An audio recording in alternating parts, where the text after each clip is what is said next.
once again, big apologies for the technical problems that we have faced. And thank you all for coming for this dissemination workshop on Global Foundation Analysis to Close Gender Profitability Gap. I will have a formal welcoming speech later by the President of the Economics Association, the Ethiopian Economics Association. My role here will be to briefly introduce the schedules that we are going to have today for this one-day workshop. First, let me start by recognizing the presence of participants in this conference hall. We have representatives from the Federal Parliament of the Federal Republic of Ethiopia. We have representatives from some ministries of the federal government, and we have also representatives from international and national partners in Addis Ababa. There are also representatives of regional governments, specifically regional planning and development bureaus of some regions, including the Benishangul Regional State, Amara Regional State, Redwa City Administration, Gambela People's Regional State, Southern Nations Nationalities and People Regional State, Oromia Regional State, Sidama Regional State. I think I have observed these ones from the attendance list, and they have listed additional participants from other regions. And we have also representatives from project partners, project consortium members of this Gender Profitability Gap project. Dr. Gisela from Vassar College from the US is with us. Nice to have you here. We have also invited guests from, I think, 2 African countries, Dr. Medina from Ghana and Dr. Monica from Uganda. Welcome to Ethiopia. And we have executive committee members of the Ethiopian Economics Association, including the president. We have some advisory board members of our association. Many invited guests. We have paper presenters and moderators, staff of our association. We are very happy to have you all here. Thank you for coming. This dissemination workshop is a day-long workshop focusing on major components of the outcome of this project on Global Foundation Analysis to Close Gender Profitability Gap. This project is the project supported by the Bill and Melinda Gates Foundation, and there are partners involved in this project. And the Ethiopian Economics Association is a leading institution, and we have Vassar College, we have New York University of Abu Dhabi, and we have also College of Development Studies of the Addis Ababa University as a partner to this project. So as you can see from the schedule that we have distributed, so we will have a welcome speech first by the President of the Ethiopian Economics Association, and then this will be followed by 3 presentations by Dr. Gisela from Vassar College.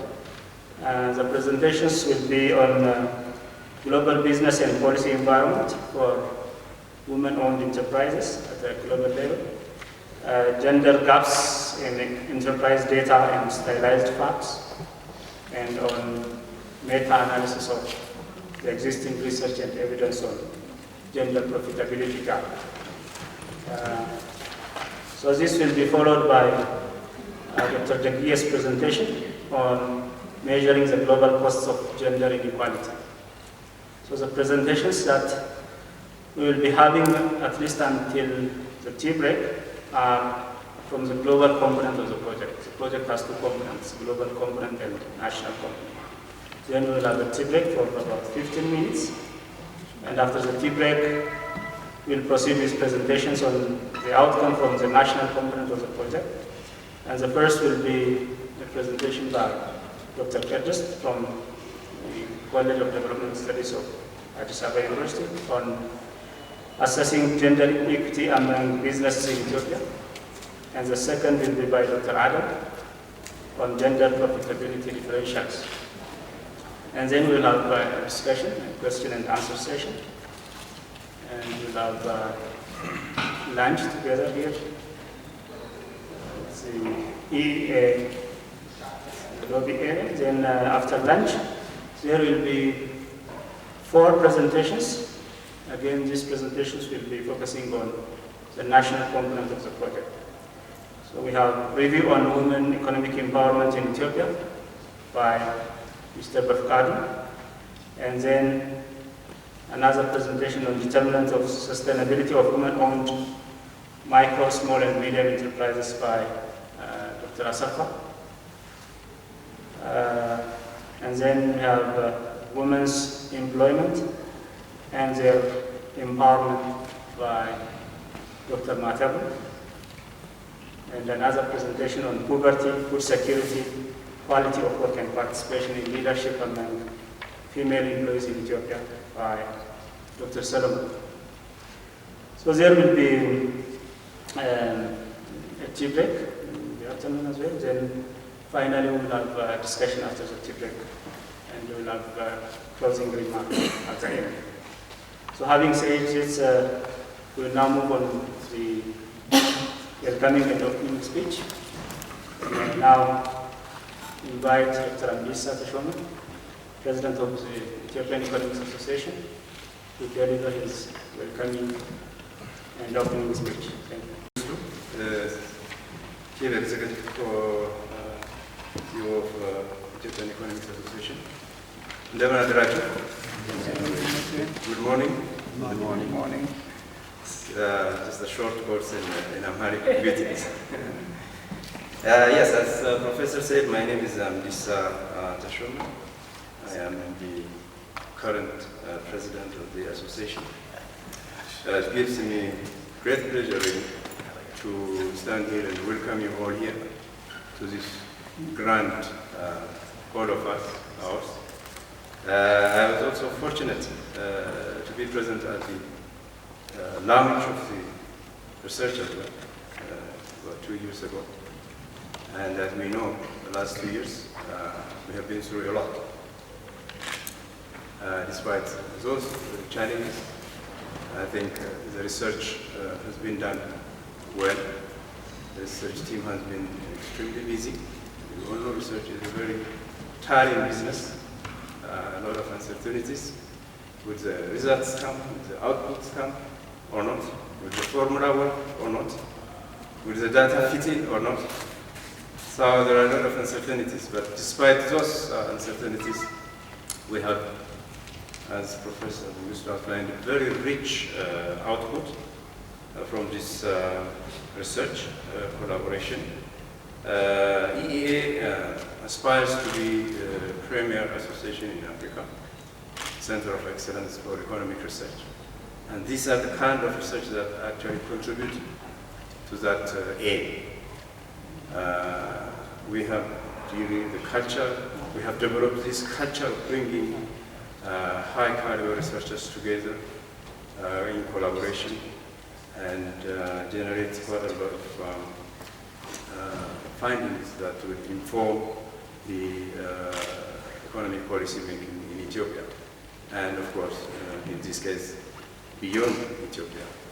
So we are really privileged to have this high caliber researchers. When I look at this kind of research, I always make a point of looking at the research team, the composition of the research team. This is really a very rich and well balanced in terms of global and national researchers. There are some postdocs, PDocs. This is really where we can actually build the capacity of each other. The knowledge transfer the skill transfer will happen in these kind of environments. And we use this to train our members because he engages in a lot of capacity building of its members. So these are the kind of outputs that help us actually build our members' capacity to do research and engage in policy advocacy. It's not only us here on this podium or in this hall. We have 5,000 members out there. And we have to build the capacity of those so they can actually engage in economic policy advocacy. So that's the aim of our association, and we are actually doing that, in my view, very well. So I really don't want to go into detail about the research. It's mouth-watering, as Professor has highlighted. We just look forward to the details of the findings, and we really absorb and take a lot of takeaways for our own research, for our own work when we go back to our offices. So I think I'm very, very privileged again to be back at the closing of the research, to be able to see the fruits of our researchers. And as I said, a lot has happened, and despite all those challenges, we are here to reap the benefits of this very, very useful research that has been done. I think I probably may not get a chance later on to say thank you. I would like to say thank you primarily to the research team that has really worked very hard to bring us here, from the start to the finish. Our national team, our global team, I thank you very much. And these findings are going to be with us for a long time. So we are going to build it into our systems, into our research system, into our teaching system, into our training systems. So I think the multiplier effect is quite significant. So I thank you on that. I also thank the collaborators in Sabah University and also New York University in Abu Dhabi, and others who have been part of this, all the respondents to the questions that you have been posing. Although they are not here, I thank them still. And finally, I think I thank you also for coming here and attending to this and then sharing with us. So I really encourage you to question. Okay, the researchers have done their job, the findings are here, but it's up to us to question it. The research doesn't stop here. Doesn't stop with publications. It leads us to question. So when we question, then we generate new research ideas. Maybe the ideas, the angles that the researchers have not looked at. So this should come out, and I encourage you to really not just listening to the findings, being impressed, that's one side of it, but ask questions. Why? Why? Why? Have you looked at this? Have you looked at this? So I encourage you to do that. With this very brief remark, I declare the workshop to be open, and have a very, very fruitful day. Thank you very much for coming. Thank you very much, Dr. Ambisa, for your welcome and opening remark, and also Professor Mengistu for your overall introduction of the program. The next is the presentation. For this to happen, Dr. Abule Mahari, postdoc researcher on GPG project, based at EA, will be our moderator. Dr. Abule, please come to the floor. And may I also kindly request you to strictly manage the time at your. Thank you. Presentation will be on the global component of this global gender profitability analysis. And this global team consists of Dr. Bisla from Vassar College, Morgan Harvey from New York University of Abu Dhabi, postdoc myself and Nusrat Jimmy from New York. And there are also two postdocs, one from Argentina, but they are based in Abu Dhabi, Vassar College in New York, and also another Ethiopian. Her name is different. They are working tirelessly to make this happen. So without wasting much time, I would like to invite first Dr. Bisla. She is an assistant professor at Vassar College. Her area of interest is mainly on development economics with focus on gender and employment, mainly on low-income countries. So I don't want to say much about her, but I would like to invite her to present on the global component of 3 research findings on meta-analysis, gender gap enterprise data, and also gender business policy environment of women and enterprises globally. Please, Dr. Morgan.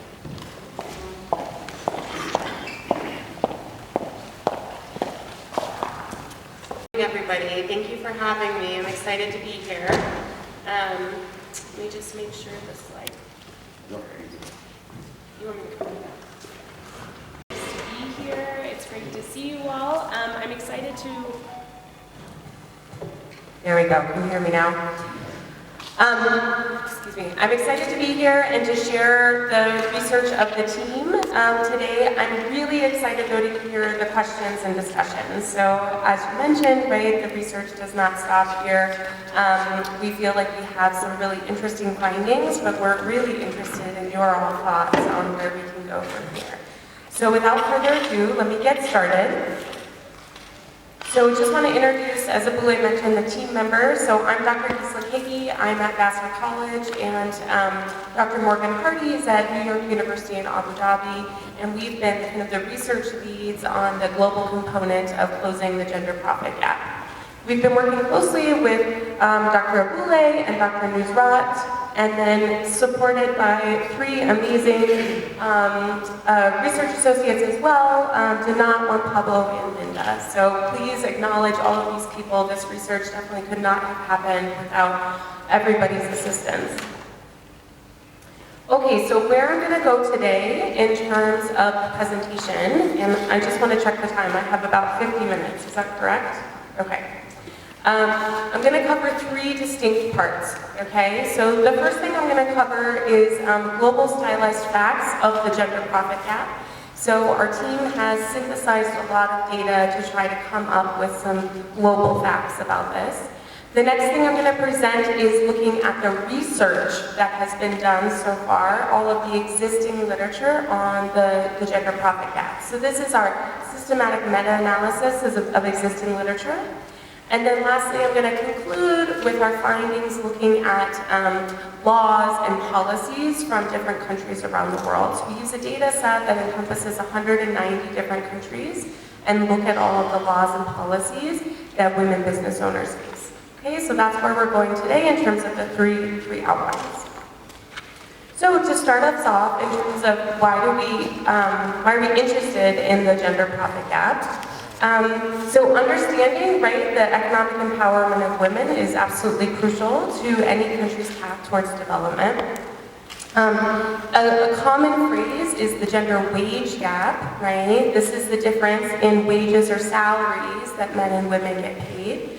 But what we're going to focus on today is what we call the gender profit gap. So this is the average difference in remuneration for men and women who are self-employed. Okay? So in many low and middle income countries, micro-entrepreneurship is often a common and potentially growing form of employment for women. And so we're trying to understand this difference here. So what I'm going to be presenting is not on wage and salary employment, but it's going to be about enterprise profits, okay, that we have. So when we collaborated first initially with EEA, what really motivated this whole research agenda was this idea that as a body of knowledge, we don't yet know the systematic kind of size and trends and drivers of the gender profit gap. We know it exists, right, that it exists, but we don't yet know kind of cohesively, right, across many different regions, across the world, what it potentially looks like. Much of the research that's been done to date on the gender profit gap is really looking at very specific situations, very specific contexts. We don't yet have an understanding globally of what this looks like. So this was really the motivation for this work. So the key kind of findings from the 3 different components that we've done so far is what we call first the data gap. So when we tried to go ahead and find these stylized facts on the size and trends of the global profit gap, right, the gender profit gap, we really started to realize that actually there's not data to do this, okay? There's not the accurate data to actually be able to go and do this at a global level. So we have what we're coining the data gap, right? We don't yet have data that's truly representative of women-owned enterprises. So we don't have the underlying data to even be able to say what the global gender profit gap is, okay? The next is what we're calling the research gap. So existing gender research-based enterprise studies focus just mostly on productivity and capital constraints, and they typically just look at profit or sales as outcomes. So there's really a gap as well in terms of the research that's being done to go ahead and study these enterprises. And then lastly, I'll conclude with the policy environment. So legal barriers continue to be hurdles, right, creating a supportive environment for women-owned enterprises. I will show you the legal hurdles have definitely decreased over time. The data set that we use starts in 1960, and we can show that the legal hurdles are definitely going down over time, but they still exist. So we have these 3 different parts of the research: the data, and then the existing literature, and then the laws and the policies. Okay, so let me start first with the data gaps. Okay. So the motivation here was to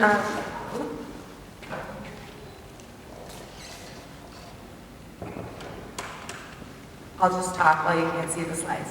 So the motivation here was we wanted to create a global data set that encompassed both women-owned enterprises and male-owned enterprises. We need both, right, to be able to see what the gender profit gap would be. Okay, so we set out to go ahead and try to do this with the aim to understand what the gaps are. So what we ended up doing is actually just focusing on sub-Saharan Africa. So we synthesized 168 data sets from 43 countries in sub-Saharan Africa to try to look at this gender profit gap. So the first thing we do is we just actually, before we even look at the gender profit gap, we look at just gender representation in the data. Okay, so we're going to look at the women-owned enterprise representation in the data. And we're actually going to show that how many women enterprise owners show up in the data is very, very different depending upon which data sources you use. Okay, so the underlying message of this is that if you really want to understand gender differences, right, we have to make sure that women are actually represented in the data. Okay, so that's the first bullet point here, right? I say we document large differences in WOE. So WOE is the acronym I'm going to use for women-owned enterprises. So for women-owned enterprise representation and gender gaps between the most widely available enterprise data. So there's 2 sources of the most widely available enterprise data. The first is the World Bank Enterprise Surveys. Many of you in this room are probably very familiar with this, and I'm interested in your thoughts. The second is enterprises found via national household level surveys. Okay, and I'll explain a lot more detail what we do with these household level surveys. So we're going to show that the number of women enterprise owners that you actually find in these data sets is systematically different depending on which data set you're using. And this all has to do with the sampling protocols for these data sets, okay, of like who they're supposed to include. And so we go ahead and we document this, and then the question is, okay, but why does this matter, right? This matters deeply because what you say is policy relevant, right? What are the barriers that are facing these enterprises really depends on which data set you're using, right? So the different data sources lead to important differences in implied business needs. So if there's trying to be some sort of policy prescription, the policy prescription is going to be different depending on which data you use. Okay, so clarifying takeaway here. I want to be clear that all the data that we use in this analysis is very helpful, right? It's very helpful. And in particular, I want to point out that the World Bank Enterprise Surveys, right, are not unique in their underrepresentation of women. Okay, so we find that the World Bank Enterprise Surveys have lower representation of women compared to enterprises that we find via the household surveys. This is not unique, so I will also show you an example from the Ethiopian manufacturing census that shows the same thing. But I want to be clear, because the policy recommendations for this, right, are really to those that are potentially collecting data. None of this data was designed to specifically analyze gender, right? Gender has become an increasing category of interest, right? An increasing dimension of interest to people, but these data were never designed to explicitly analyze gender. Nonetheless, though, these data sources, particularly the World Bank Enterprise Survey, are used to make policy recommendations on gender, right? They are used, okay? So our clarifying takeaway that I have here in the third point, the bolded point, right, is that insights derived from the most commonly available enterprise data sources may actually be more reflective of your average male owner's experience compared to your average female enterprise owner's experience, okay? So it's really this message about understanding who's in the data so that we can make the appropriate policy recommendations. Okay, so just quickly going into the details of the data sources that we're using. So many of you are probably very familiar with this data. So the World Bank Enterprise Survey actually conducts 3 different types of surveys. Okay, all of these are conducted in metropolitan areas. The first is the what we call the WBS regular. This is the most commonly collected enterprise survey. So this is formal firms that have 5 or more employees. Okay. The World Bank also collects the micro-enterprise survey. So this is also formal firms, right? So they're formal registered firms that have less than 5 employees. And then the infrequently collected third survey is the informal firm survey, right? Where you're not a formally registered firm, but you have to be visible. So the enumerators walking down the street need to be able to visibly see your business, okay? And that one is independent of the number of employees. So key variables that we use from this data set. So remember, for this data, we're going to synthesize this data for 43 different countries. We synthesize 168 data sets over these 43 countries. So the key variables that we think about is if there's at least one female owner of the enterprise. Okay? I can go into a lot more detail as well about these different variable constructions and alternate ways to do this. And then also the sales ratio. Okay? Something that also became apparent when we set out to do this research.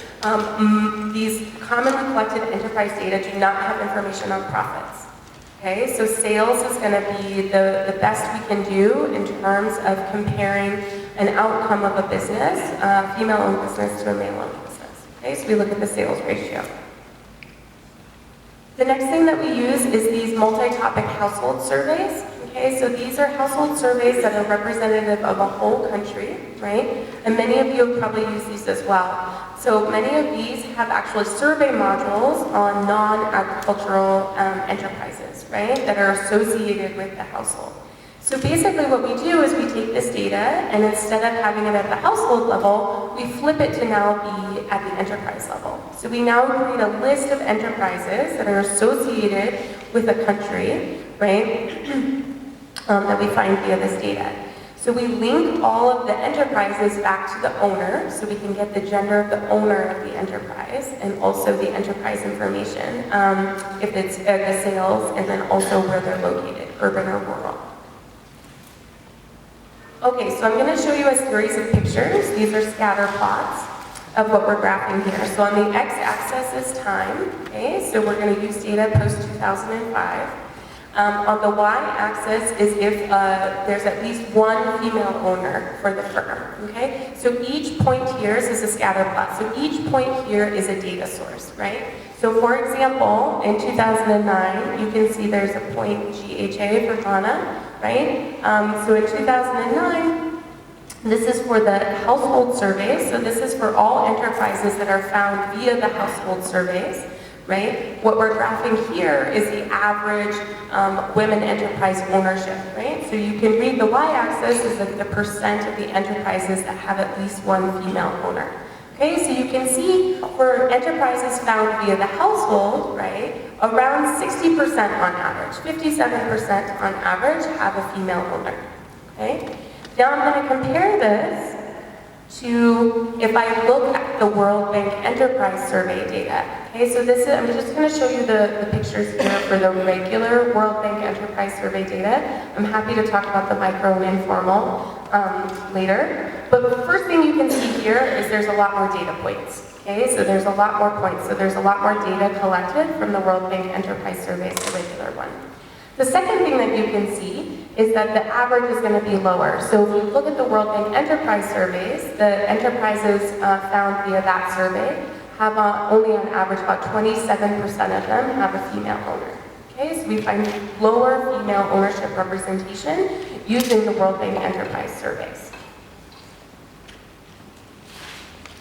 Okay, I'm not going to show you all the equations for the regressions.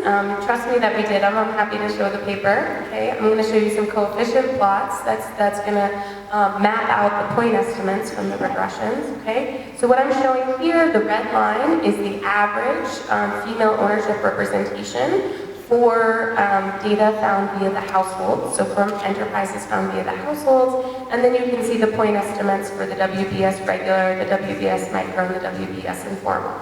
Okay, so the key takeaway here is that there are fewer enterprises that are owned by women if you look at the WBES data, right? If you look at enterprises found via the household, you find systematically higher female ownership.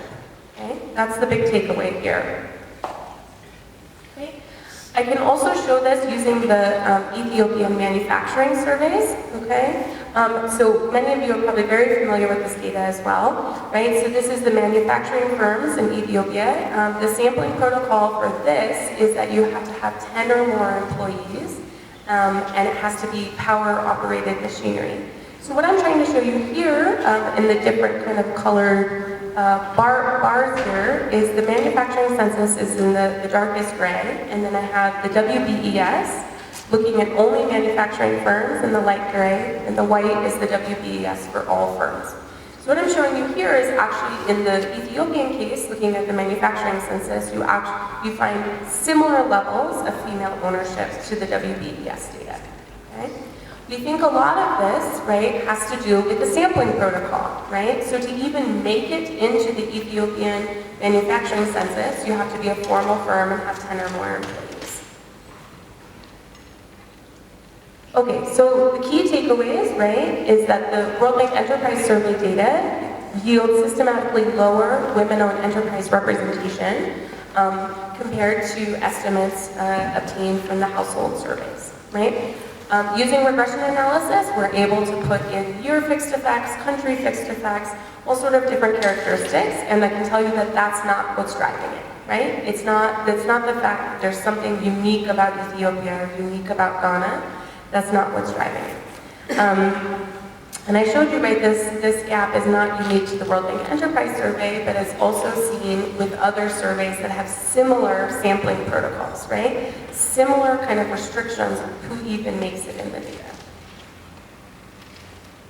Okay, next moving to sales. So this is our, what we can do, remember, so there's no profit in this data that I can compare across time, so I'm going to use sales.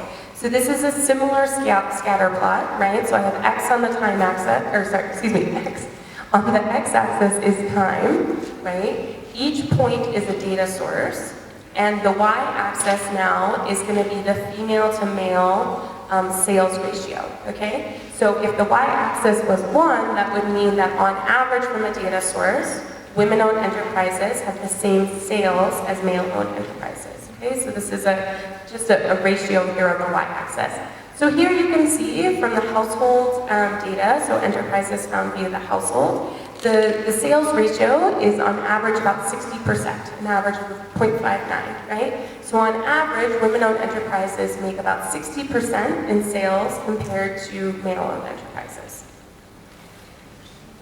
Now looking at the figure, if I use the WBES regular data, again, right, you can see there's a lot more points, so we have a lot more data, right? You can also see that there's a lot more variation, right? In fact, for some of these countries, for some of the years, the sales ratio is actually over 1, right? So a sales ratio of over 1 means that on average, women-owned enterprises are earning more in terms of sale than their male-owned enterprises. Okay, so on average, this hovers around 91% if I average all the countries in all the years. Okay, so this is again just a coefficient plot to show you that. So the red line is the sales ratio found for the household surveys, right? Enterprises found via the household surveys, and then I can look at the WBS regular, micro, and informal. We do find that the informal one is similar to the enterprises found via the households.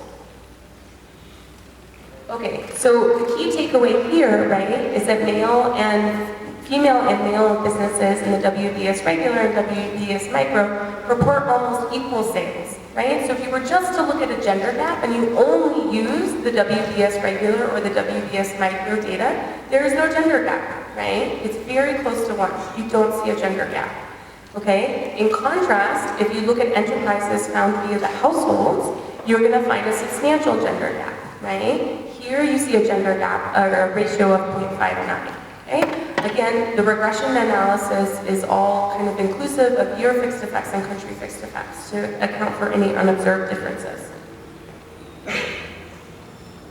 Okay, the big question is, okay, why, right? So we can document these stylized facts, and then the question is why? Why would we see this? So what we do in the paper and in the reports that we've written, right, is we go ahead and we really look at the different sampling frames, right? So we think much of this is driven by who is even making it into the data, right? Which is all a question of the sampling frames. So using the household survey data, right, we're going to compare enterprises that match the sampling frame characteristics of the WBES sampling frames. So if they match the WBS micro or the WBS informal, right? So just as a reminder, the WBS micro sampling frame is you had to be a formal firm with less than 5 employees, and the WBS informal sampling firm was you were an informal firm but you're visible, right? An enumerator can walk down the street and visibly see your business. Okay, I will note, right, that enterprises that satisfy the criteria of the WBS regular, which is you have your formal, but you have 5 or more employees, is so small. It's very, very small in the enterprises that are found via the household, so we're not able to do analysis on them. So let me just kind of skip along for time here. The key drivers, so what we find is the key drivers, we really think that the formality requirement of the WBS micro survey is driving much of this gender difference. And for the informal survey, we think that there's this implicit visibility requirement, right, that is driving the difference. So as I mentioned, for the informal, for the WBS informal, the enumerators need to be able to see the business outside of the household, okay? We do not think that it's likely due to the WBS's focus in urban areas. We think that you would find similar findings in rural areas as well. Okay. Let me just show you here in terms of the sampling factors that are driving the sales gap, right? So on average, we see in the data that women-owned enterprises have lower sales compared to male-owned enterprises. However, right, the women-owned enterprises that actually meet the sampling criteria of WBS micro, right, or WBS informal are more positively selective on performance compared to their male counterparts, right? So if you have a women-owned enterprise that is formal, right, and has between 1 and 5 employees, we actually see that her sales, right, the sales from that enterprise look very, very similar to the sales for an enterprise that's owned by a man, okay? So all this is to say is that women-owned enterprises that meet the sampling criteria of the WBS sampling frames look more like male-owned enterprises, but they are not representative of the average female-owned enterprise, right? The average female-owned enterprise is not seen in there. Okay, so why does this all matter, right? So we've documented that there's lower representation and that the sales gaps are going to be different. Why does this matter? Because if you're using these data sources, right, to think about, well, what are the policy needs of these enterprises, you're going to get very different answers depending upon which data you're using. Okay, so what we do is in these surveys, they actually ask questions about what are the barriers that your enterprise is facing. And so we study these implied resource priorities using the constraints that are listed. We go through this kind of technical component where we go ahead and standardize everything and really think carefully about how they're asking questions. And so we group this into 8 broad categories that enterprises can face. They can face market issues, they can face infrastructure issues, capital issues, governance issues, safety, technology, labor, and land. Okay? And from those different categories, we're going to construct, right, one kind of one sort of number between 0 and 1 for each category, so we can understand where their needs lie. And so what we find, right, is that the implied enterprise-focused policy and research priorities are different across these different sources. So if you only looked at the World Bank Enterprise Survey, you would think that the enterprises, what they really is holding them back is governance and safety issues. Okay? If you look at enterprises found via the household, what you would think is holding them back, what's constraining them, is market access and infrastructure.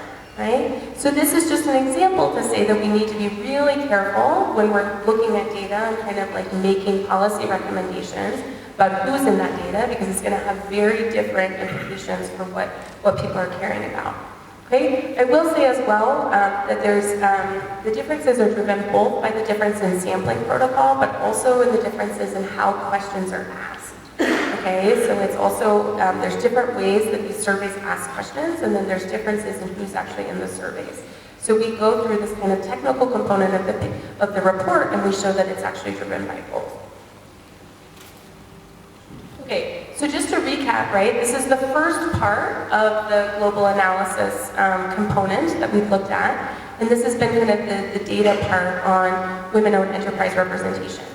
And so our recap is, right, in order for evidence to effectively drive equity-focused policies and research, it's necessary to have data that accurately represents our society. Okay? The project component highlights the importance of considering representation and sampling protocols of common data sources. So we've looked at here the kind of example of enterprises in sub-Saharan Africa, but we don't think that this is limited, right, just to this context.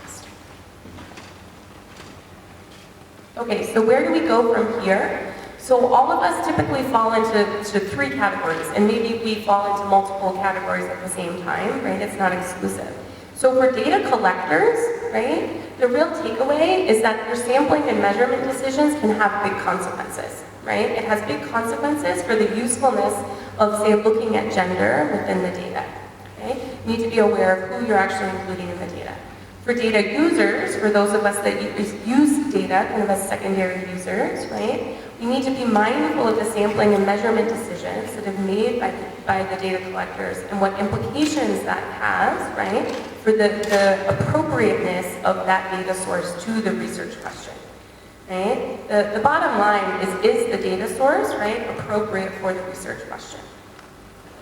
And then also for knowledge consumers, right, for all of us that kind of read research and synthesize research, right, we need to be mindful of who is represented in existing data and literature and what this means for our understanding of society and behavior. Okay. And the time. Okay, so moving on to project component number 2. So the second thing we did is we did a meta-analysis of all existing literature on enterprises that tend to look at a gender difference. Okay, so our goal with this project component, right, was to collect all relevant existing knowledge and highlight key knowledge gaps to efficiently direct future research on the gender profit gap. Okay, so here what we're going to be doing is actually just looking at published papers that have been published on enterprises and gender. What do? We conduct a systematic meta-analysis comparing existing literature to conceptually derive a framework of constraints and outcomes. Okay?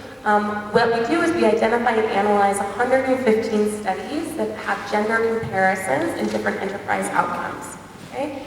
We're going to show that the majority of the work is actually going to be looking at capital and productivity constraints, what is holding these enterprises back. This is all despite the fact that there's this very strong theoretical importance on market and entry constraints, and also looking at non-economic business outcomes. All of this has received much less attention in the current research, right? So the bottom line that we're saying here is there's a current body of literature, right, that's really focused on productivity and capital constraints when it comes to the gender profit gap, right? There's a lot more research that needs to be done when looking at market access issues, okay? Okay, so the conceptual framework. So we really drive this research with the idea that firms are maximizing profit, right? So all of you, I'm sure, have seen this equation before. This is just a very simple, standard profit maximizing equation. And what we do here is we use this as a motivation for the categories of the different types of constraints that businesses can face, right? So businesses can face constraints because of capital, right, which is capital K.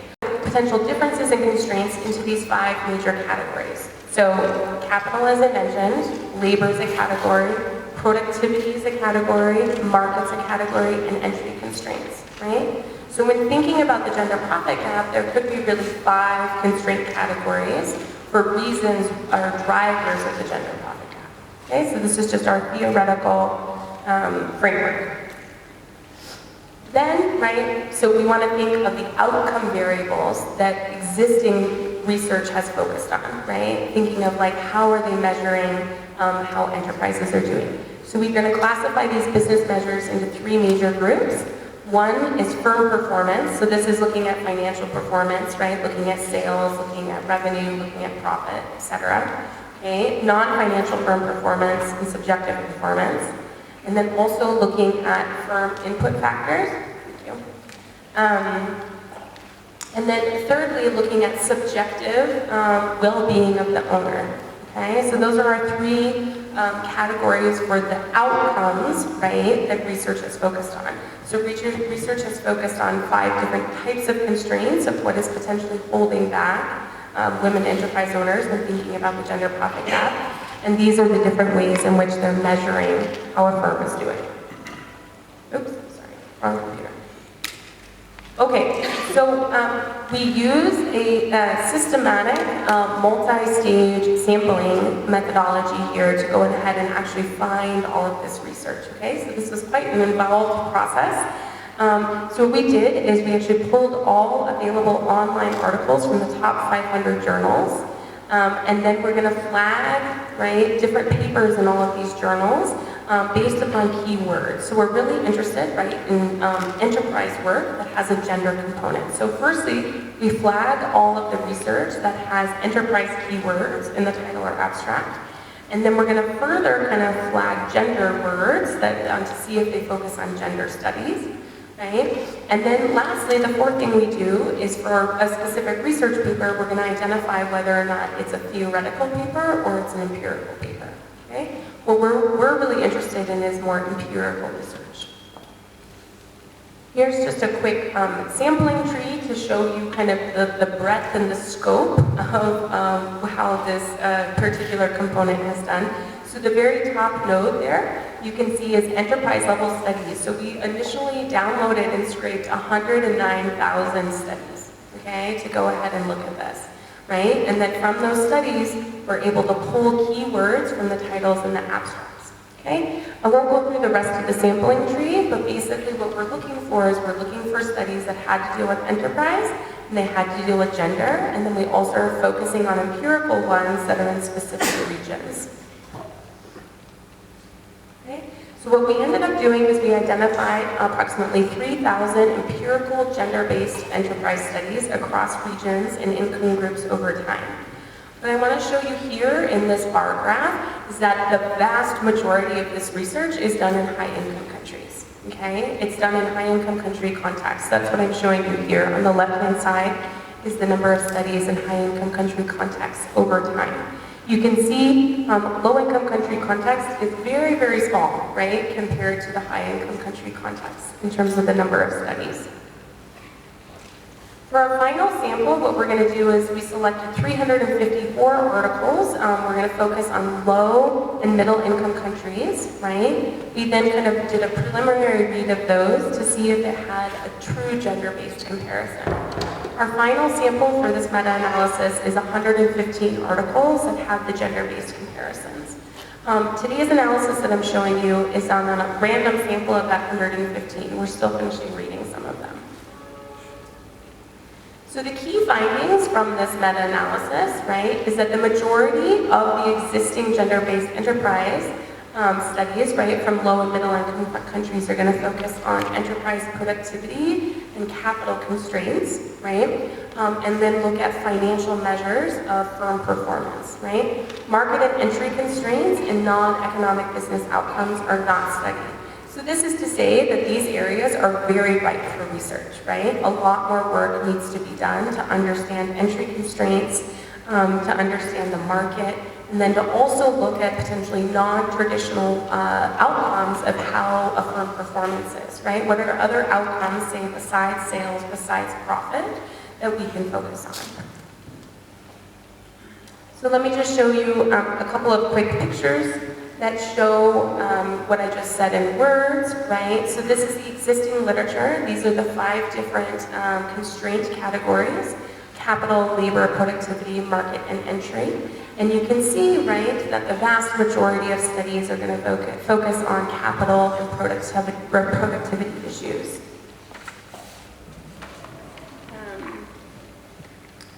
Just move along. So some outcomes, right, are being much more used than others. So this is also just a bar graph to show you that within the different constraint categories, right, our 5 different constraint categories, there's different outcome measures that are used.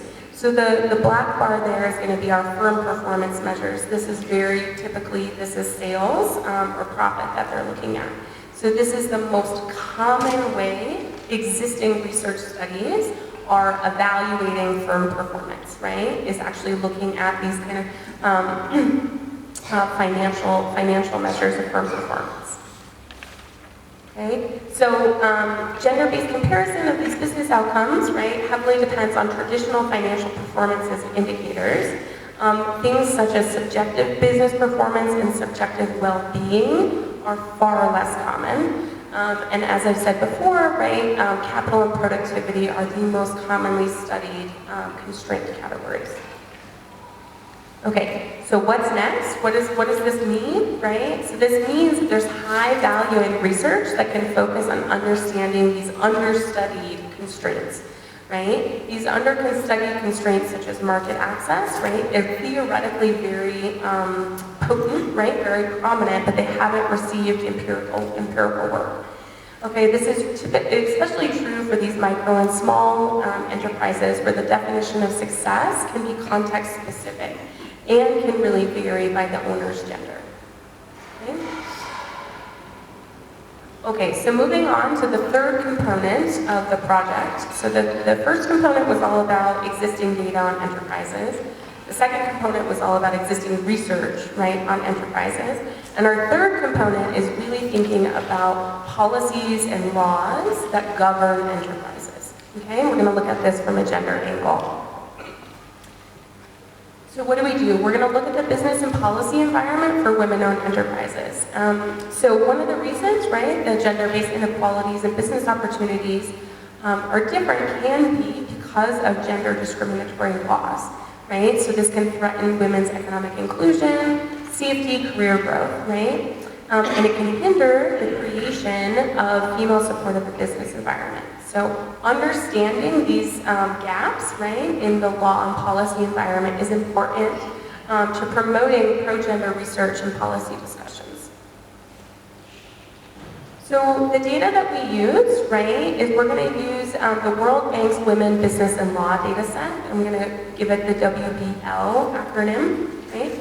And from this data, we're going to document a series of stylized facts and about the business and policy environment. So what this data is it covers 190 countries from 1970 to 2020, right? And it's going to measure the equality of economic opportunity under the law between men and women in these different countries for each different year. Okay? And I'm going to describe law and policy changes for 35 legislative issues that may impact women enterprise owners. So I have this in gray here, but I think it's important to note, right? This database is amazing. it is not perfect, right? It's not, it doesn't cover everything. So as I say here, right, this does not cover legal gender discrimination across all aspects of a woman's life. There definitely can be things that are missing, but to the best of the researcher's ability, it's complete. Okay, so similar to the kind of theoretical framework that we used for the analysis looking at research, I'm going to use that same theoretical framework when looking at the barriers, the policy and law barriers that women face. So I'm going to group these 35 individual legislative issues into 5 constraint categories that women-owned enterprises could face. Right? So for example, for under labor, right, any sort of policy or law that constrains women's labor supply. For capital, right, anything that constrains women's access to capital. For example, are there equal property rights in a specific country in a specific year? Looking at productivity, is there anything that constrains women's working productivity? Market access, right, are there any legal barriers to women's market access? And then lastly, entry. So is there anything constraining women's entry into employment? Okay? And so from these 5 categories, right, I'm going to create a couple of different indices. Okay? So I'm going to have a barrier indicated level score that's going to range between 0 and 1. And then I'm actually also going to create an aggregate barrier indicator score. Okay, so I'm going to have a score for each of the 5 categories and then also an aggregate one for each country. So let me show you the key findings before I wrap up. So the key finding is that legal barriers continue to be hurdles in creating a supportive economic environment for women, right? Women are going to face a variety of barriers depending upon the region and the income group that they fall into. So the big finding that we find, right, is that on average, barriers facing women-owned enterprises are decreasing over time.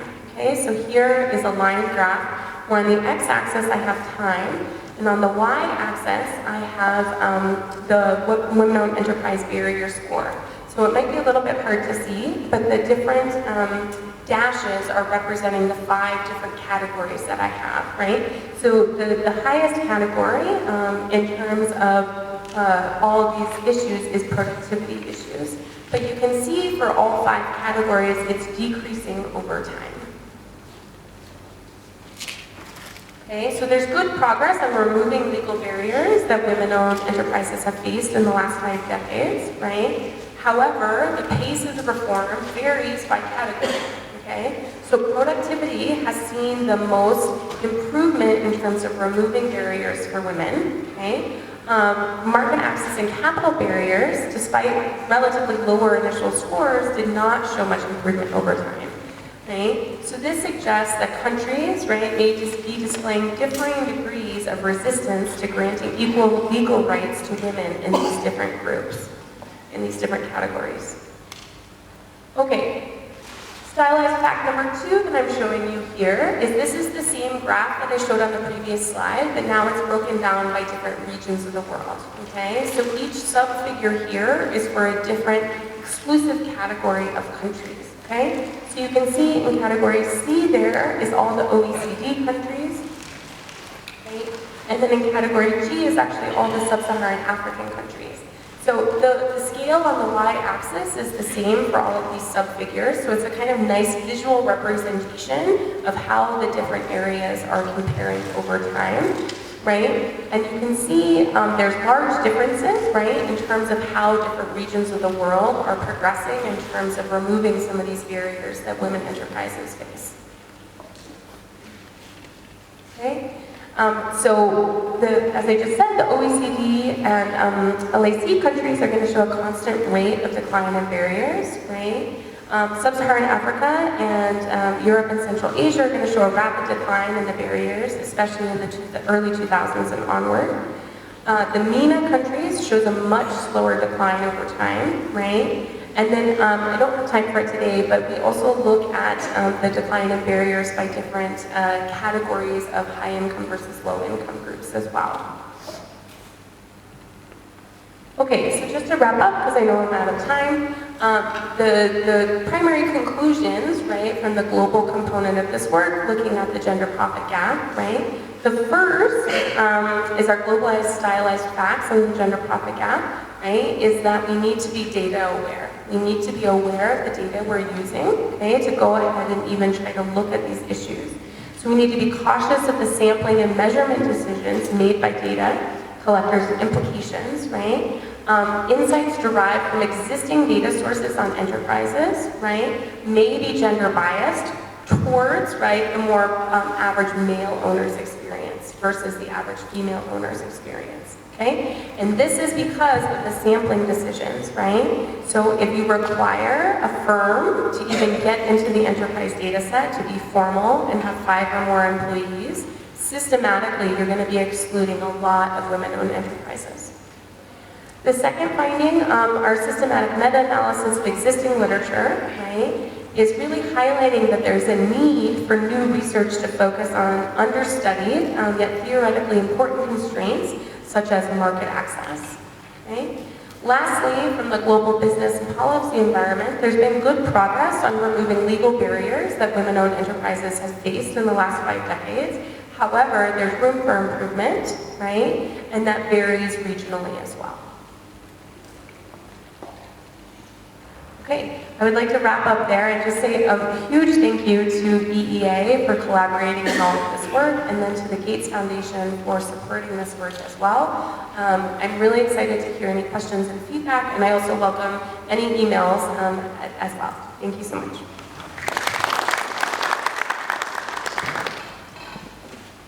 I think the audience noticed this is a very comprehensive kind of study, a global study actually, so covering the data, the literature, as well as the policy. So you notice how comprehensive this study is. So we'll have some questions and discussions later on. Now let's go right to the fourth presentation by Dr. Diego. Dr. Diego is Director of Research and Policy Analysis Division at Ethiopian Economics Association. So this topic is measuring the global cost of gender inequality. This is an initial finding, but it was not included. The current state of gender inequality is investigated. Economic development, social development, democratic development, and their link with gender inequality assessed. And finally, we try to measure global multidimensional development and the global cost of gender inequality. Yeah, as you know, yes, development is multidimensional. It covers multiple dimensions, so it is advisable to measure all those dimensions. But the very purpose of this study is to measure the opportunity cost of gender inequality worldwide. But existing development measures help to capture the full picture of development around the world. Nations' development is not fully captured by the previous measures, so they can report a first state of multidimensional development of nations. So this study tries to address this challenge or gap. Gender inequality. Gender inequality is the cause of loss of development achievements. So one is the main of the factors causing this loss. So in order to measure the status of benchmarking in terms of this measurement, we benchmark our performance with regional and global achievements. The methodology, first is the data. We use data from the Index of Gender Inequality. It is annually produced by the UNDP, United Nations Development Program, since 2007. This measure is the cost of gender equality in terms of reproductive health, in terms of empowerment and labor market participation for women. Welcome back. Before the break, we're hearing about the global component of gender enterprise, enterprise ownership and policy. Now we are going to hear about the national component and then what is for Ethiopia. So in this component, we outsourced research titled Assessing Gender Equality Among Businesses in Ethiopia, Implication for Gender Profitability Gap. This will be presented by Addis, Ms. Gabraslasey. She is a staff professor at Vassar College, and this is her policy. Her area of interest is food policy, poverty, and natural resource management. Look at this. We'll have 15 minutes since we are behind our schedule. Please focus on the key findings and takeaways. Thank you.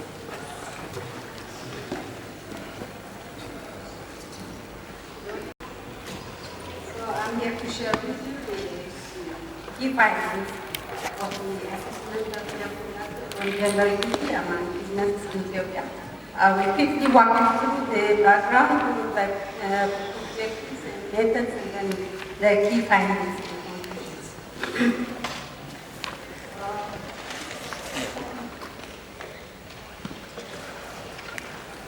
Okay, I think I should skip some of this background aspects, because we have heard a lot about the global steps that have been going on this gender and enterprise performance gap.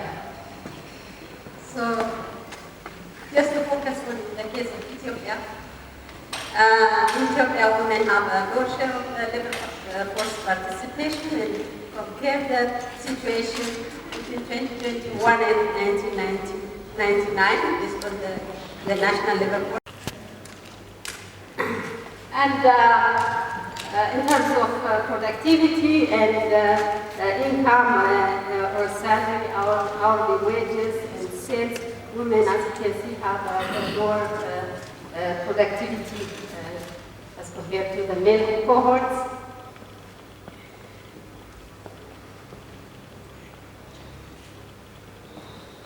Actually, the performance gap also depends on the type of sector that women are engaged in. Women who are participating in male-dominated sectors get a better profit and sales as compared to women who are concentrating on female-concentrated sector strategy. So there is this difference in terms of gender gaps depending on what type of sector the women are engaged in. And as was already said, also there is a huge opportunity cost to gender differences, and we have to address it. That was one of the arguments for addressing these gender gaps. So the objective of the research is to identify and characterize the female and male-owned or dominated sectors and explore some of the driving forces or factors for sector selection among men and women, and examine some profitability gaps between male-owned men and women both participating in male-dominated sectors. Unlike the previous presentation, which dealt with gender differences in profitability or in enterprise performance between male-owned and female-owned businesses, my study is focused on profit gap between male and females, both operating on male-dominated sectors. So it's a little bit narrowed in terms of scope. So we have first started by defining what we call male-dominated and female-dominated sector, and we try to adapt the concept in the market concentration ratio, and we use that to distinguish between male and female concentrated sectors. And in short, what we use is a sector J is said to be male-dominated if more than 50% of enterprise owners are male and female concentrated otherwise. So that's how we categorize between male and female concentrated, male-dominated versus female-concentrated sectors. And then we also categorize or define between high-return and low-return enterprises, and we have taken the top quartile profit or sub-quartile profit level as a benchmark to distinguish between high return and enterprises. So in terms of methodology, the models we have used in order to identify the drivers of some sectoral participation between men and women, we have used multi-domain logic model, and for gender profitability gap, we have used OLS profit model, and for explaining female participation in male-dominated sectors, we have used profit estimation, and then the same for female participation in high and low return sectors. So in terms of data, we have used the Ethiopian Socio-Economic Survey data, which is a collaborative effort of the CSAO with the World Bank's Living Standard Measurement Survey, and that was the last so far. And we have made, on the data, we have tried to do some tests and corrective measures, tests of normality, heteroscedasticity, multicollinearity, and sample selectivity. We have conducted some of these tests, and we have to take corrective measures, for instance, to correct for non-normality, because we found our data has some non-normality issues, so we had to correct it by transforming the derivatives that we have used, and then especially for the OLS integration, where we estimated OLS profit models. And heteroscedasticity, we tried to correct it by taking heteroscedasticity robust standard errors by white. Otherwise, we wouldn't have any sample selectivity bias or multicollinearity issues.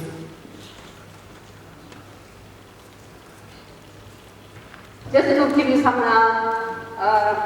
brief about the descriptive sample profiles of the enterprise and owners, we have included 7,315 enterprises in the study, but then when we do the different estimations and cleanings and the missing data and so on, the final data used for estimation has reduced significantly. When we look at participation of women, we have heard from the previous presentation that women's representation is very concerning. So, but in this case, unfortunately, about 53% of the enterprises are operated by women compared to 47%. So there is a slightly larger number of female enterprise owners in the data set that we have used. Annual profit, we have taken the difference between annual revenue and annual costs to calculate that, and then upper quartile profits, we have found out from the data that 38,650 was the upper quartile level of profit. So any enterprise owner earning more than that is considered as high return enterprise, and those below that as low return.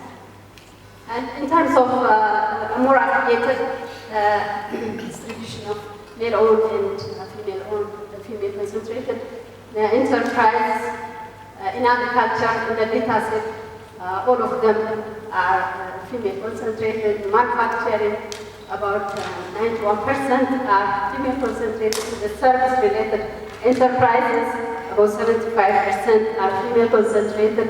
And in total, about 77% of the enterprises studied are female-concentrated.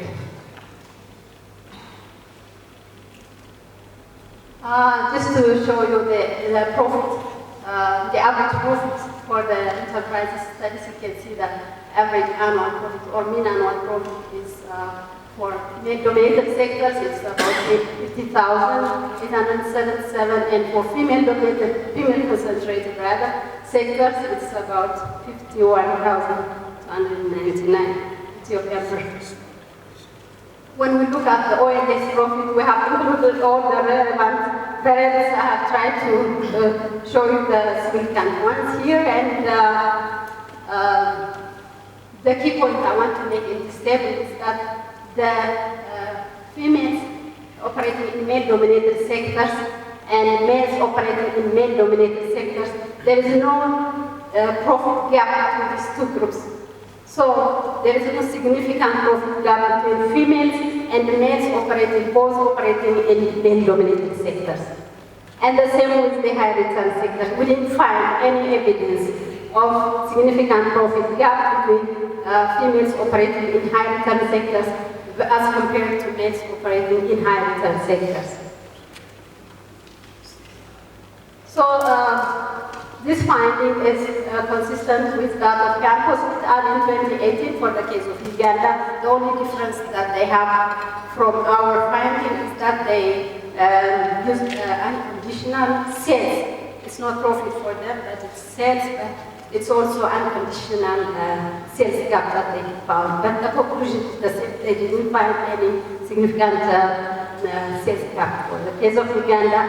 But these findings, unlike or contrast with that of the Goldstein and et al., who found a significant profit gap for data sets composed of developing countries situation. About 97 countries, of which 11 are African, sub-Saharan African countries, and they found significant profit gap even between male and female operating, both operating in male-dominated sectors. So that is in conflict with our finding, but our finding is consistent with that of Campos. So the next thing we did was, what was the explanation, what could be the possible explanation for the lack of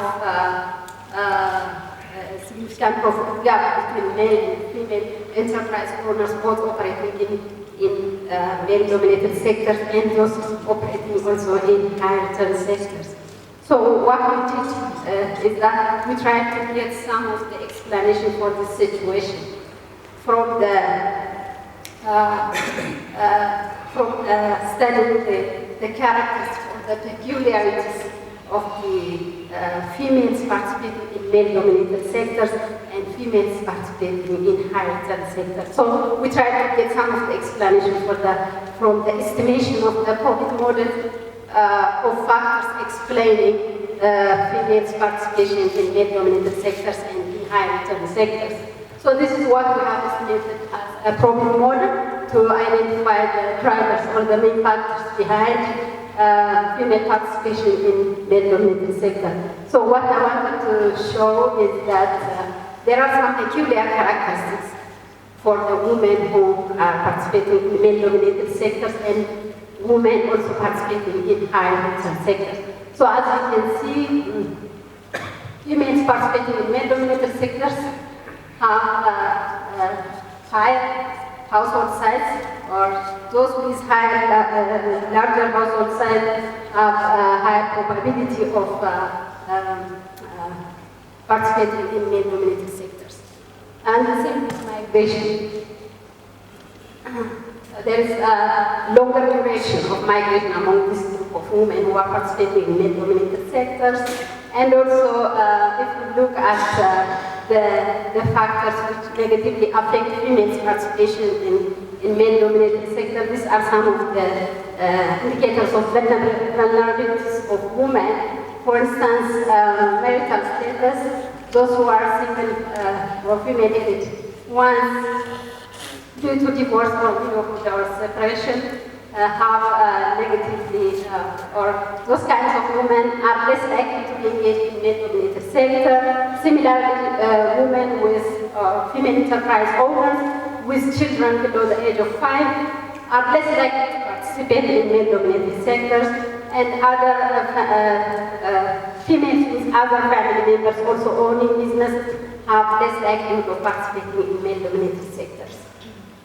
And when we look at the situation of females participating in high-return sectors, it's the same with household size and migration. These two variables positively affect the likelihood of female business owners participating in high-return sectors. And in terms of enterprise criteria, as you can see, intensity of operation, higher level, and size of business operation have significant effect on female participation in higher-return sectors. So from this, we can see that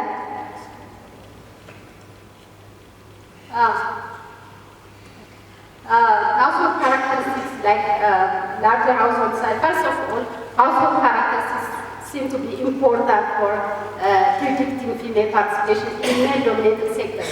But these factors, these variables, were not found to be significant in affecting or in predicting the participation of female enterprise owners on high-return sectors. So these household variables which were useful in predicting female participation in male-dominated sectors, were not found to be useful in predicting female participation in high-return sectors. So this has some important implications, because as the business grows into high-return sector, then household variables, the importance of household variables will decline as a determinant of female participation in those kinds of sectors. So, and then the importance of household size and duration of migration for female engagement in male-dominated sectors and in high-return sectors also tells us that this family support and like in terms of labor and other kinds of support, access to information on business opportunities, access to technology, additional income that comes with migration are important in supporting women participating in male-dominated sectors. And these household characteristics, like for instance, households, female business owners with also other females in their households owning businesses are less likely to be engaged in male-dominated sectors. So the implication of that is that female business owners reinforce each other into traditionally female-concentrated sectors, because there are other studies that looked at the role of support networks or role models in determining female participation in male-dominated sectors. But I tried to look at the role of female role models in influencing female participation in male-dominated or high-return sectors. And what I found is that females participating, female enterprise owners who also have other female household members owning businesses are less likely to engage in male-dominated sectors, which shows that female enterprise owners reinforce each other into a traditionally female-concentrated sector.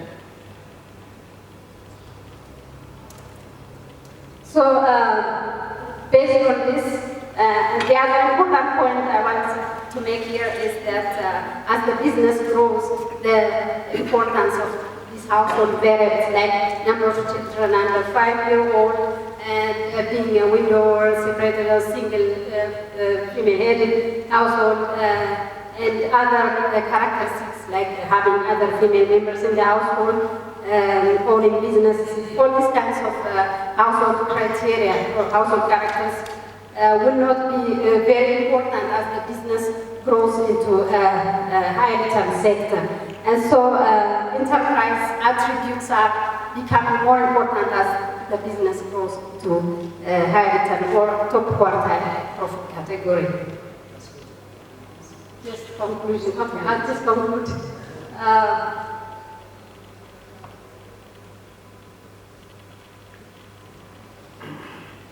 So the lack of evidence of gender profit gap and peculiarities of female owners in male-dominated sector implies that if we give access to equal opportunities, female-owned enterprises operating in male-dominated sectors can perform as well as male-owned enterprises operating in male-dominated sectors. So given access to equal opportunities, then they can perform well as well as the male-owned ones.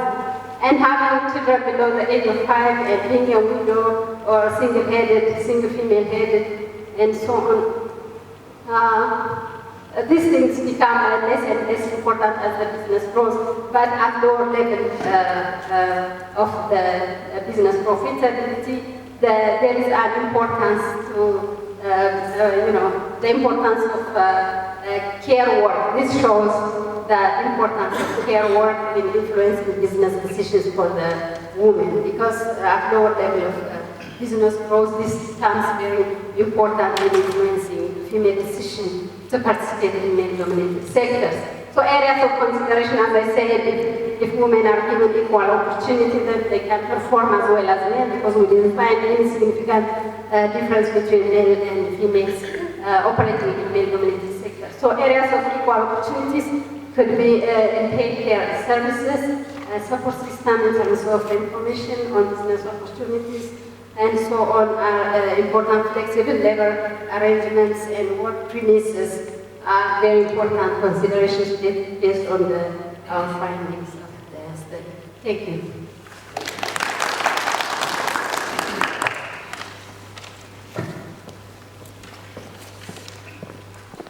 From Dr. Adam.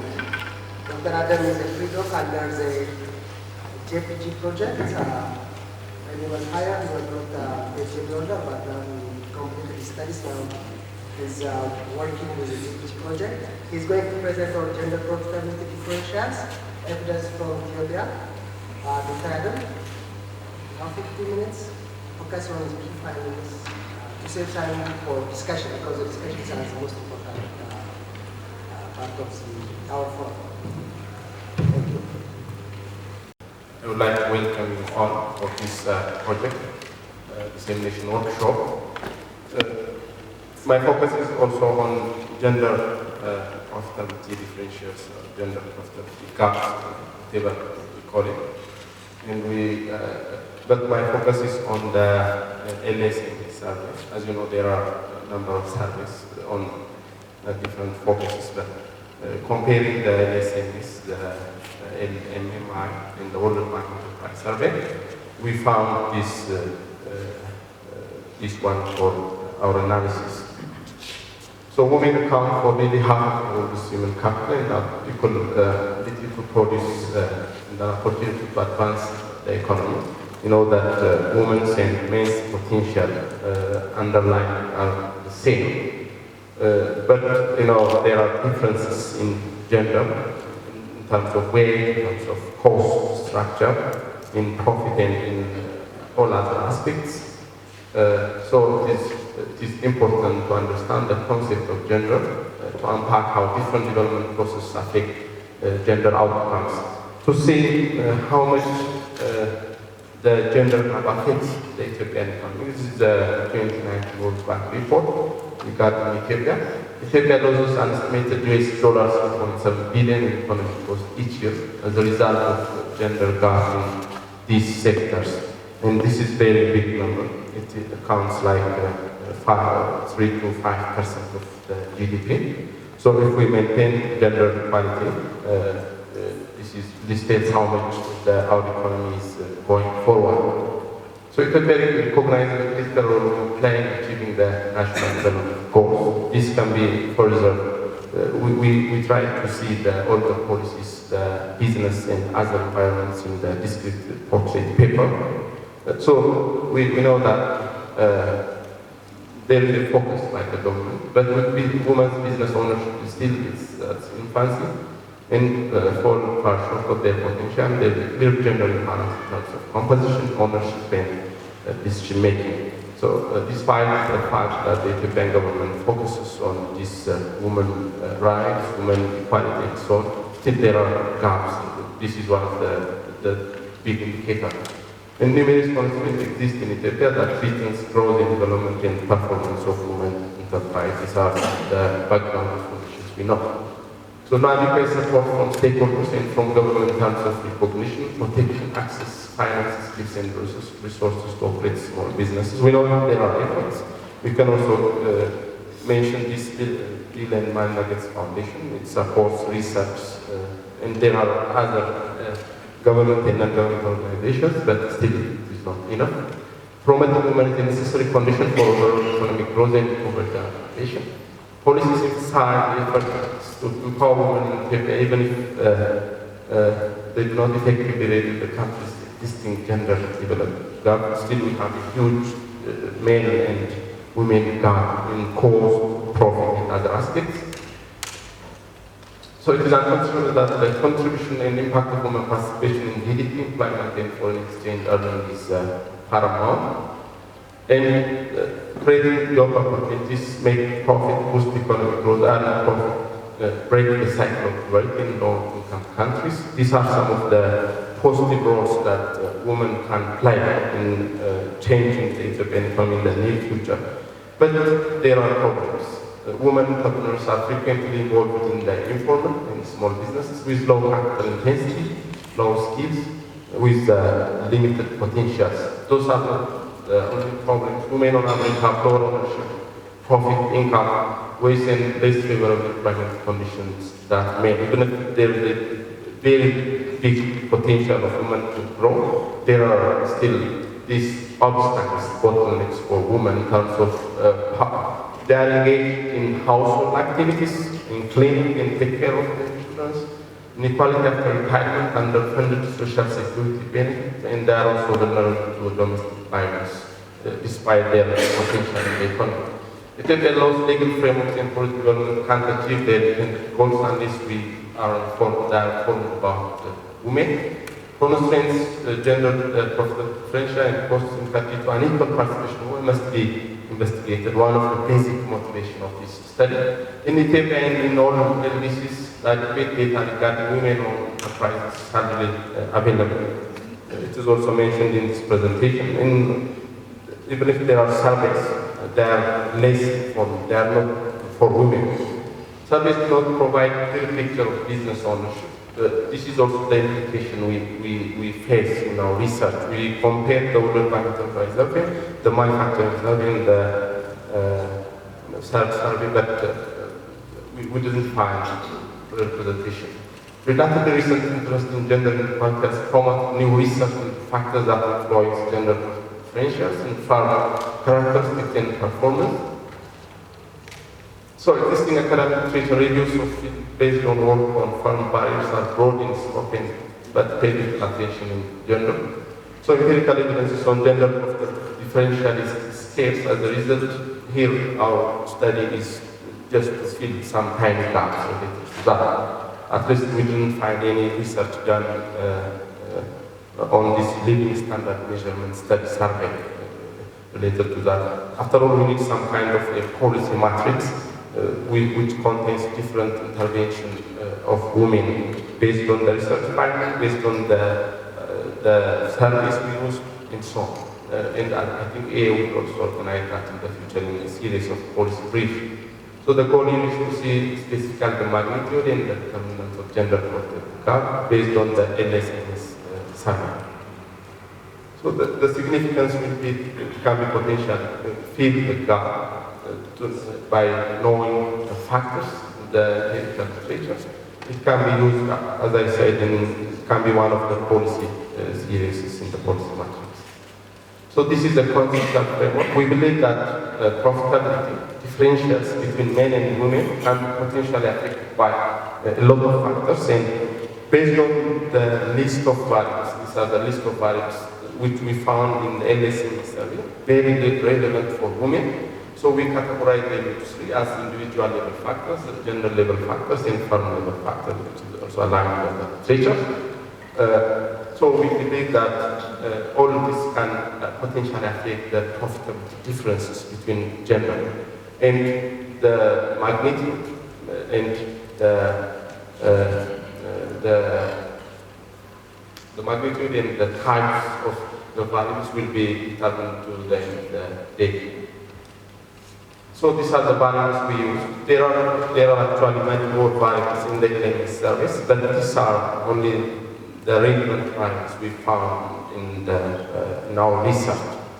So there can be profit or the cost of production. There are some individual level factors, and there are firm level factors like type of activities, location of operation, employability, license, constraint, and so on. After all, the employability is removed from the analysis because it shows that it's not normal. It shows some skewed distribution in the job fair statistics, so we removed it from the analysis.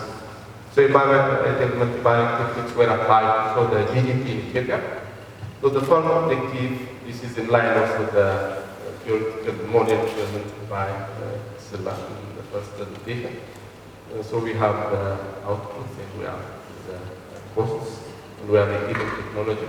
So given the ultimate demand, profit function can be here. We have the output here, we have the costs here.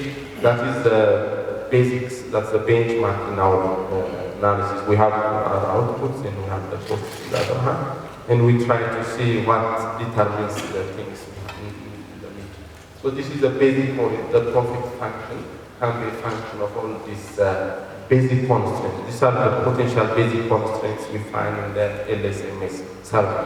If you go to the World Bank survey, as owner of a farm, it is not represented. It's also mentioned in the first place. So LSMS is basic preference in our specific context. So we do this pre and post estimation test just to make that our model is stable and the results are accurate. So this is the results in male. We have the females and the male business owners according to the large scale.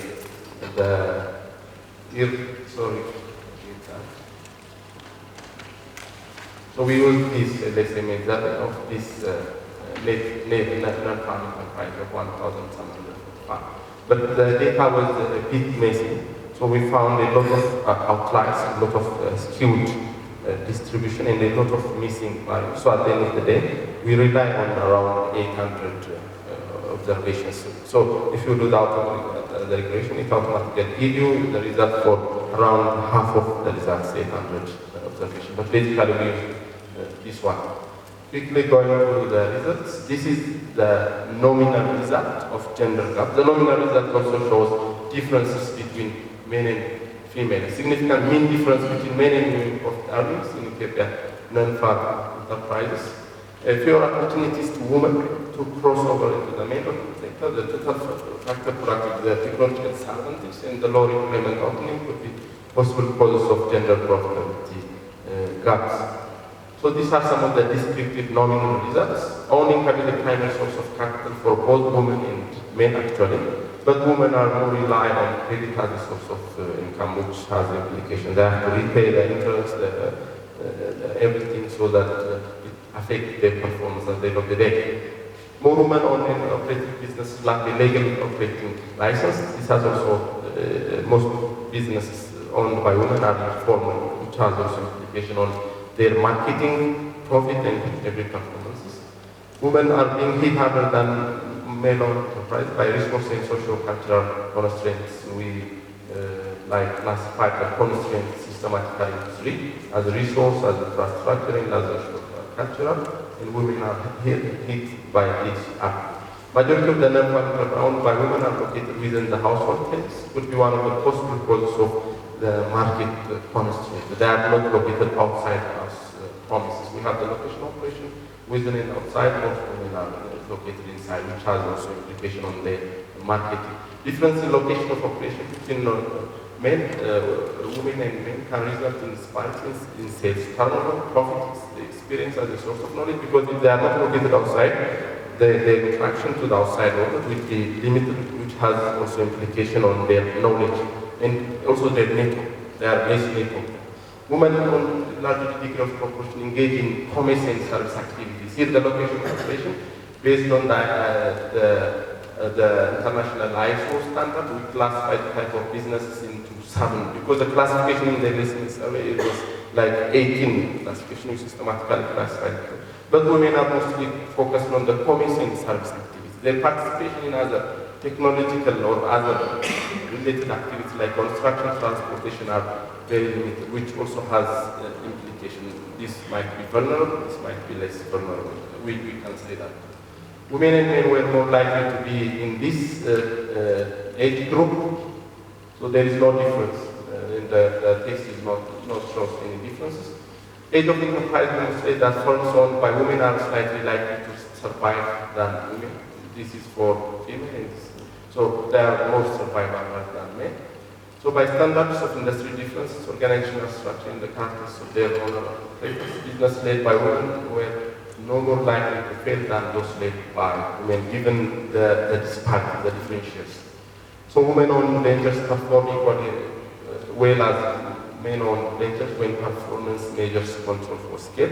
Anyways, this is a nominal scale. Nominally, men and women, even women have more, men-owned enterprises have more rate of survival, but the significance might tell another story. So this is the cost of production between male and female. Okay. But the cost, the fundamental difference in cost structure between men and women exists. Women may engage in less experienced activities and less willing to take risks than men. This might be the reason for difference of cost structure. Gender, owner age, and location of non-farm enterprise in rural and urban areas with statistically significant individual factors. For women-owned enterprise, lower profit, human capital, work-life balance, and education might be the possible causes for disparities. As the owner of age increases, the profit makes likely to decrease. So age of business has a positive and significant impact on its profitability level and the startup capital. Maybe we can have a conclusion on this result. One interesting result is we notice no differences between male and female based on location of operation. Actually, the nominal result shows some, but the regression result shows no any difference between men and women on location of operation and marital status. Of all, for the full time, for the women-owned enterprises and for men-owned enterprises, this location of operation and marital status didn't matter. But the other factors like the individual level factors and the organizational firm level characteristics has effects on their ownership. And going quickly, a licensed business activities reduced profitability when compared to non-farm with formal authorization body. So this has also a policy implication. Empowering and increasing accessibility of women through technology has a multidimensional benefit in the country. So this is the chance, influential book, invention of washing machine enabled women to enter the labor force, freeing them from many their household responsibilities. He claimed that invention of washing machine has more important than invention of internet. Yeah, because it has implication on their productivity and cost. Okay, maybe we can come up with this later.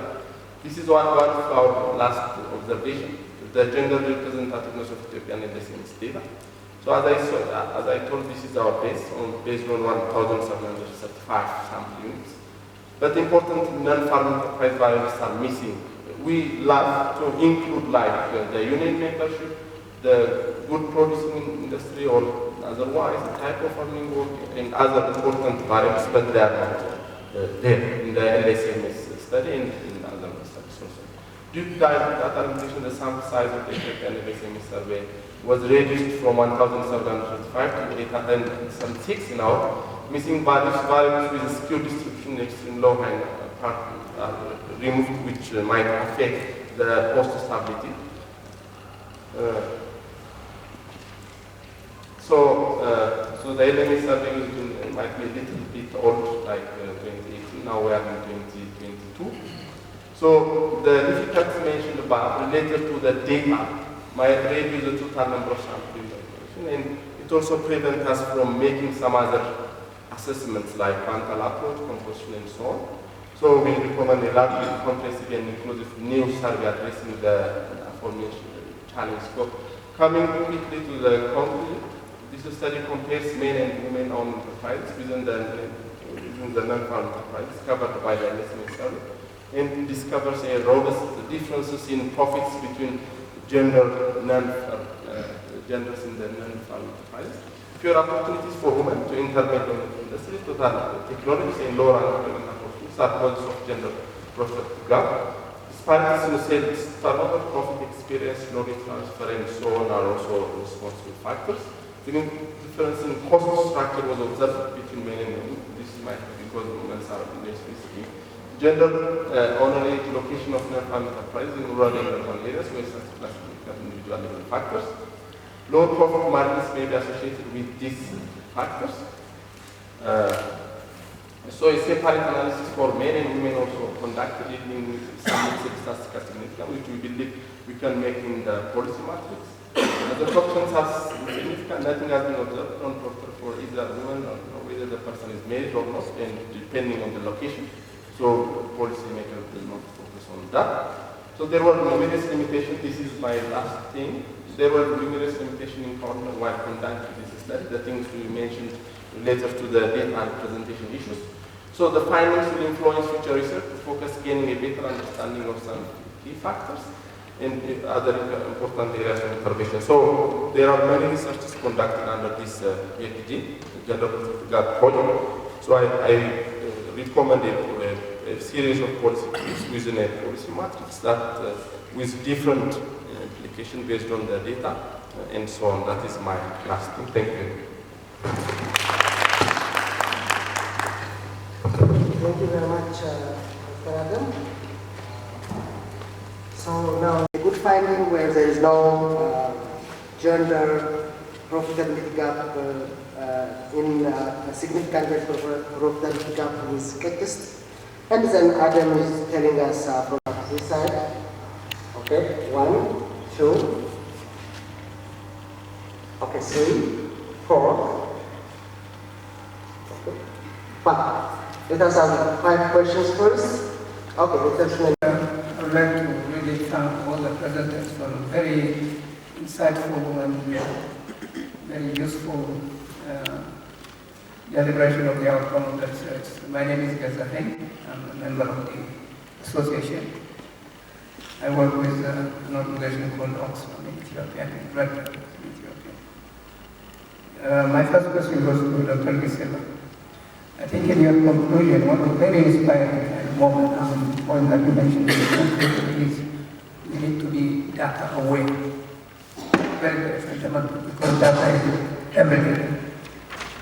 In connection with this, my question is, how have you seen the approach of the researchers in terms of accessing data? Because any response to any question depends on the perception of the respondent in terms of what the objective of the research is and how they are going to benefit out of that research.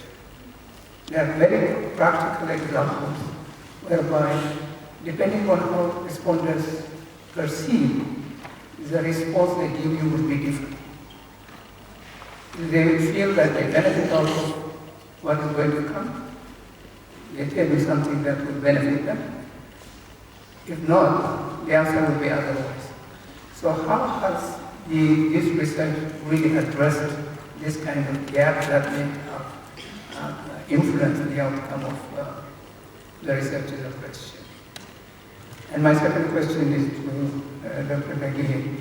I think when I heard what saw the data, where Ethiopia stands comparable to other countries, it was very, very painful, to be honest, to say the least. And I wish some of our colleagues in the leadership have heard or seen this, because what they're telling are different, exactly the opposite, where Ethiopia is in terms of growth, in terms of development. But looking into the comparison of the gender situation and the governance are the two key parameters that we've looked at compared to how the economic development is. So having a research result is good, application is good, we know what it is. But taking an action on the basis of that is the most important. So how do we take this result forward, and particularly bringing in those who are responsible for what needs to happen in this country? Because whether it is politics or whatever it is, these realities are not, I may not say they are not understood, but they are not really well taken, and not really going to be taken by those who are responsible for the development of the economy. So what methodologies shall we really be employing to bring all those who are responsible for this into the space so that we can hold people accountable? Thank you very much. So once again, thank you for everyone. I also require some little translations to know later. Because my neighbor was supposed to do that before, but he only spoke Amharic. So in case I've repeated what he said, please indulge me now. So Dr. Gisela, I found it really quite illuminating the way you actually did it in terms of pointing out these issues. But just the point in terms of some of the things probably we need to look out for as we're trying to look at the comparability between the differences in the data sets. One of the things we realize is that, of course, there are heterogeneities within the data itself, even within the countries we are trying to look out for. The timing of the data must be collected, and the level of openness within the economy to accept even this data to be picked.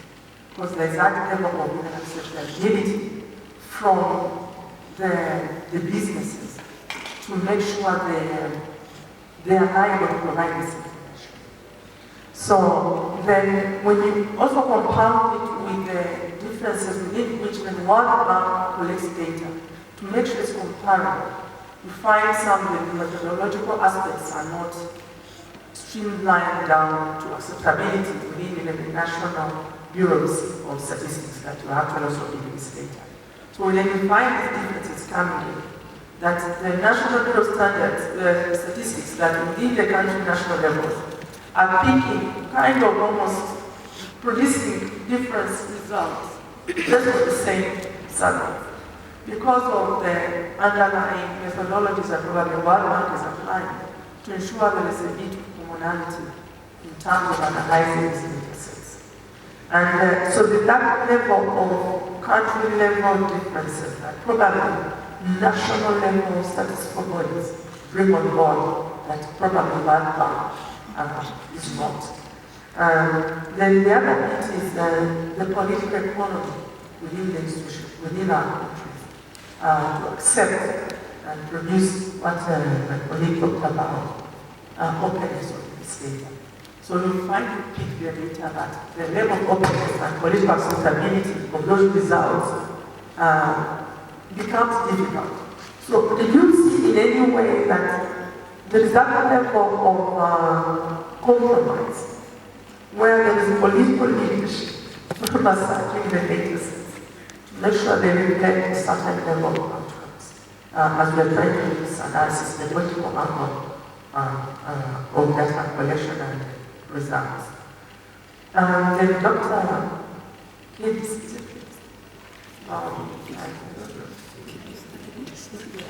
so also one of the things is that when you look at the labor participation rates, because that's the 60 percentage points, that means we have ladies who are highly inactive in the labor market. Because with the 57%, that means what is remaining with the other 43. That means going to high levels of inactivity within the Ethiopian government, within the Ethiopian economy for females to participate in business. So with that example that we have this high level of activity, what I liked about it is we can try also to go down into the data set itself, to look at the age groups, to see if the profit gap or the gender gap for the adult women, depending on the working age population, how the adult women profitability within the same environment of high-end businesses compares with those within the youth. Probably the differences will actually come out. That because of experience or the backup of the family, some of these things will actually come out and the gender gap profit will actually appear when we further digress it into the gender age groups between the adult women who are participating in this environment and the youthful women within the same environment. So probably just something to take back in terms of sensitivity and analysis for that. Then is it possible to consider, as we're doing this both from Dr. Adam, they are what we call, because when we looked at the binding constraints to some of the profit margins, it came out that working environment in terms of profits, working environment in terms of licenses was significant in making profits actually happen. So how best can we bring in the binding constraints to business growth? These are finance, sometimes it's management itself, and sometimes there is also this level of the differences within the enterprises themselves. The agriculture-related enterprises perform different from the manufacturing enterprises. So they have those differences in binding constraints to environment in terms of the business performance that probably we need to further tease out to show that these are probably more resilient than the other ones when it comes to profit making. Because most likely agriculture-related businesses, because of the environmental component of their inputs, will probably be different in terms of the profit margins that are coming out. And lastly, what was good, the chair pointed out, is that two different studies using different data sets and have different results in terms of profits. No profits, significant profits seen, significant profits seen. But now that's the aspect of us economists, the underlying assumptions that we made. So with differences in assumptions, you find we have differences in the outcome of the gender profit gap. Thank you to everyone. And thank you very much. My name is Ziad. I'm a development consultant. I came here to learn. So I have some questions. Some are for emphasis because my colleagues already asked them. So the first question, few questions in fact, focus the director, Dr. Kagi and Dr. Addis. The first question I have is, assume as if you are in class, so I say, what theoretical frameworks are informing these studies? Are you using a feminist approach or are you using the neoliberal market approach? So that, because the result that you will find at the end of the day really matters. The second question is, how do you know women-owned businesses? I think this is really, really difficult because the control and management issues matter. You just have those surveys just go to places and ask, who owns this business? And that will be the real answer that they get, because the licenses will be under the name of a woman, but in reality, somebody else owns this business. So I think this really complicates things. And we talk about gender complementarities in African context. This is not an individualized Western society. Men and women support each other. And exactly the reason why some of the research studies did not find differences between men and women on business, perhaps related with this methodological measurement problems that you might have faced. Number three, as somebody else said, depending on the type of survey you use, you are coming up with different results. And a colleague, an advisor to the minister said, you did good studies, but what should I do? When I go back to my office, what should I do? What policy uptake suggestions are you giving me? So, personally, I am in a state of cognitive dissonance because the results that we are getting is really different depending on the data set you are using. Number four, gender is really important. I agree, but there are also other important variables. I don't know how you are controlling for it because it's capital matters, personal effort matters, and so on. Number five, this is more to Economics Association. All the papers that were presented are fantastic and great, but all quantitative. Why no mixed type of researches? Why no qualitative research? Because we are all using some surveys done by somebody else, and precisely those people who did the study had not have research objective in their mind. Thank you very much. Thank you. One of the first questions I have is, how do you measure the loss, and how do you know? Oh, okay, sorry. So I'm Deza Marisa. I came on my own actually because I have an interest on our policies. So one of the questions I have is, how do you measure the impact of gender equality or its loss? Let me rephrase it. See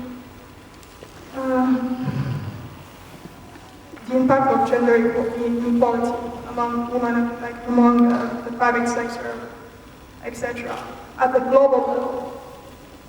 But when the perception we have as a society regarding women is really cultural based, and bouncing back on what my friend said there, the way women are seen is not the same, like here in Ethiopia or in another country, it's not really the same as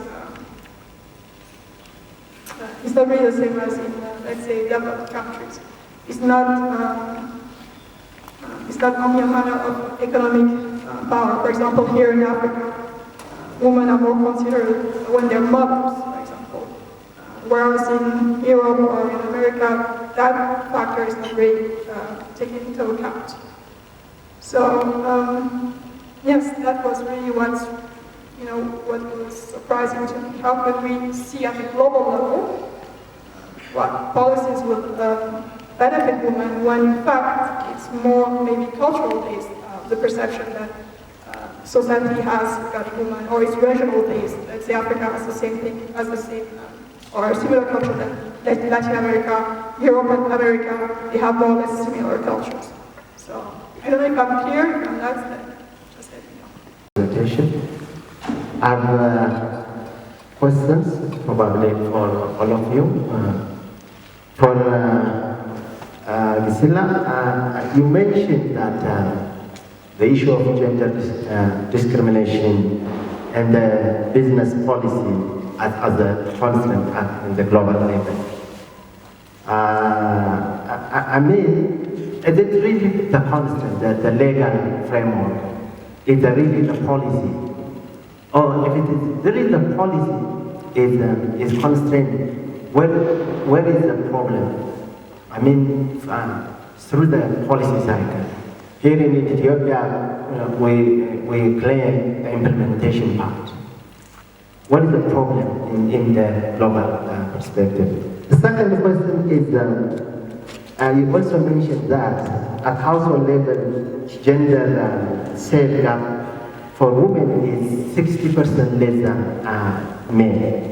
When it comes to sale, women are more active in promotion, promoting advertisement, and so that the likelihood of increasing the volume of sale is high.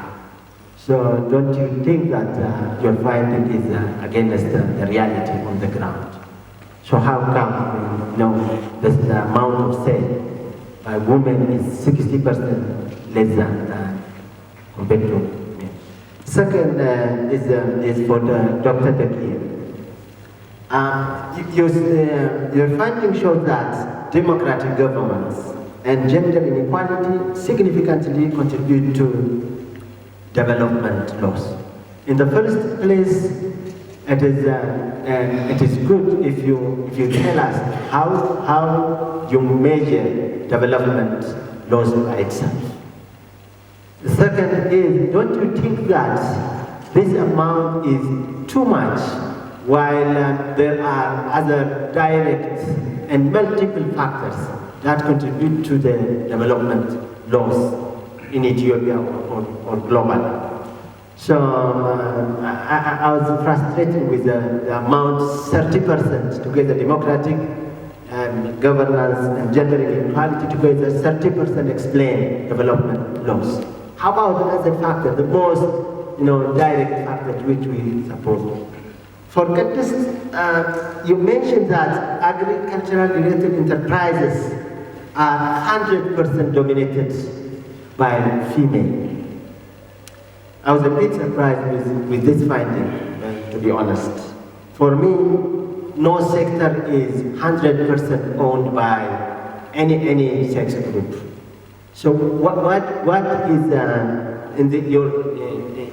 does this imply, and how come the female dominates 100% in agricultural sector? My last question is for Dr. Adam.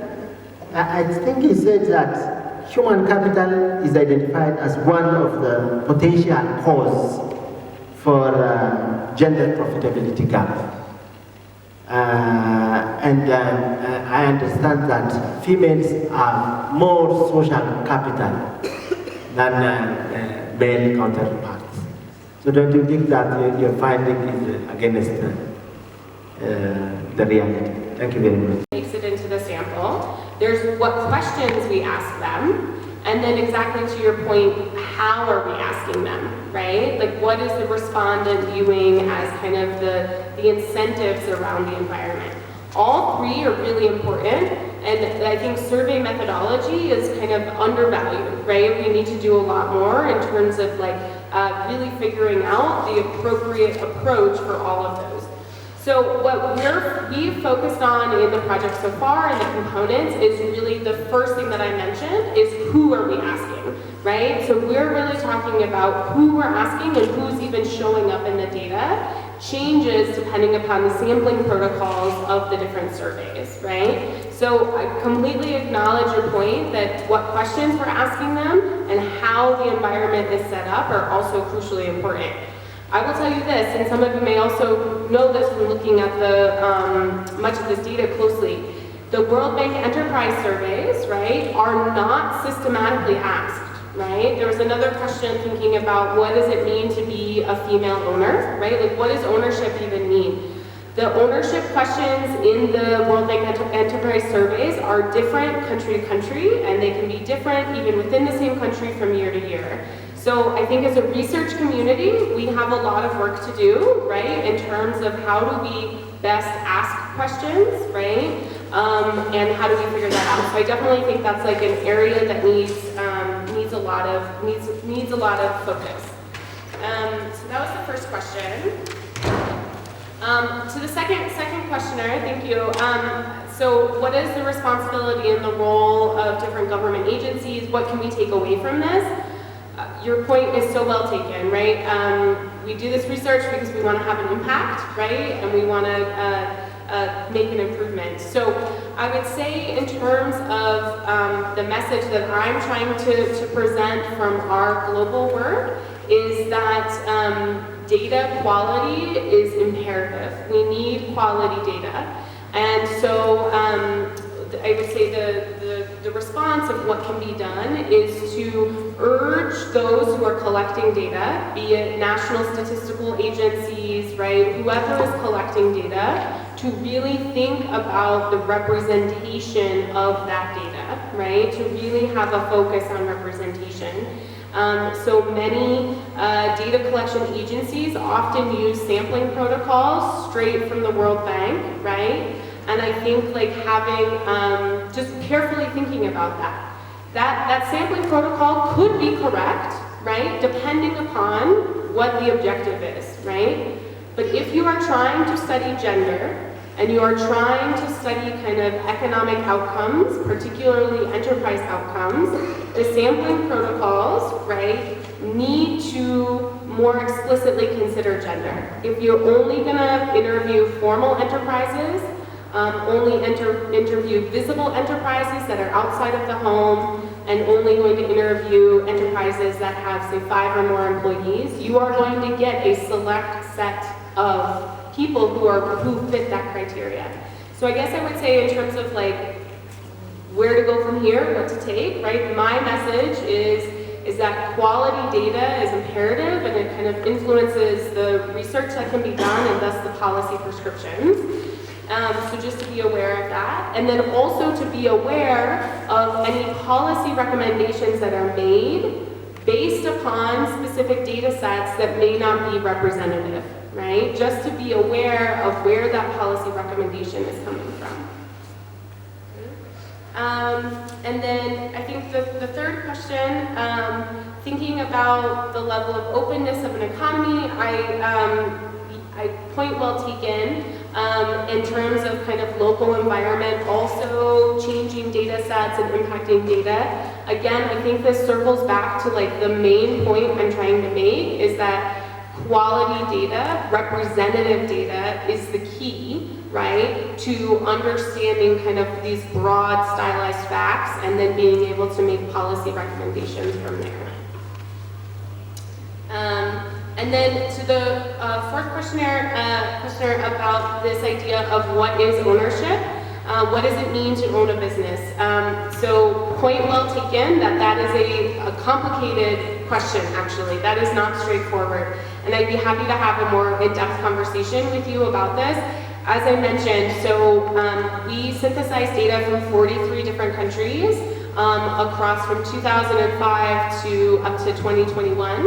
And the question is asked differently in all sorts of different cases, right? So what we used in the data is if the most common thing we could do is if the enterprise has at least one female owner. That's how we did it. I will tell you that our results are also kind of robust to this idea of female managing, right, as well. So if a female is a manager of the enterprise, we also see the same trend.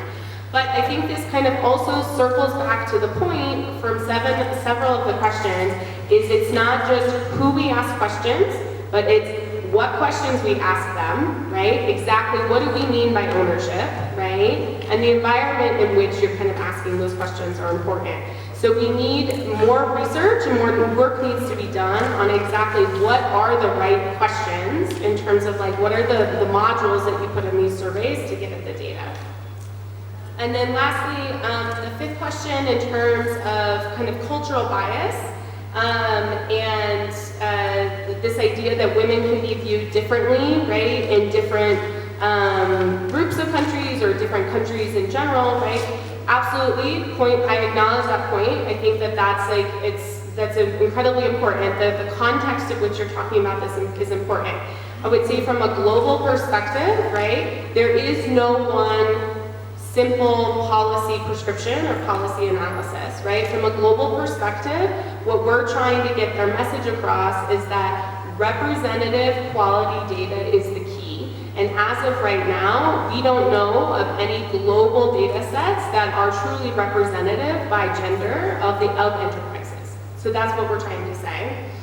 And then the last question over here in terms of the difference between the laws and policies that are potentially, quote unquote, on the books, right, like are written down, versus actual implementation of policies and laws, right, that could be vastly different, right? I completely acknowledge that. So the research that we're done and the databases that are put together are about the policies and laws that are on the books, right, that are written down.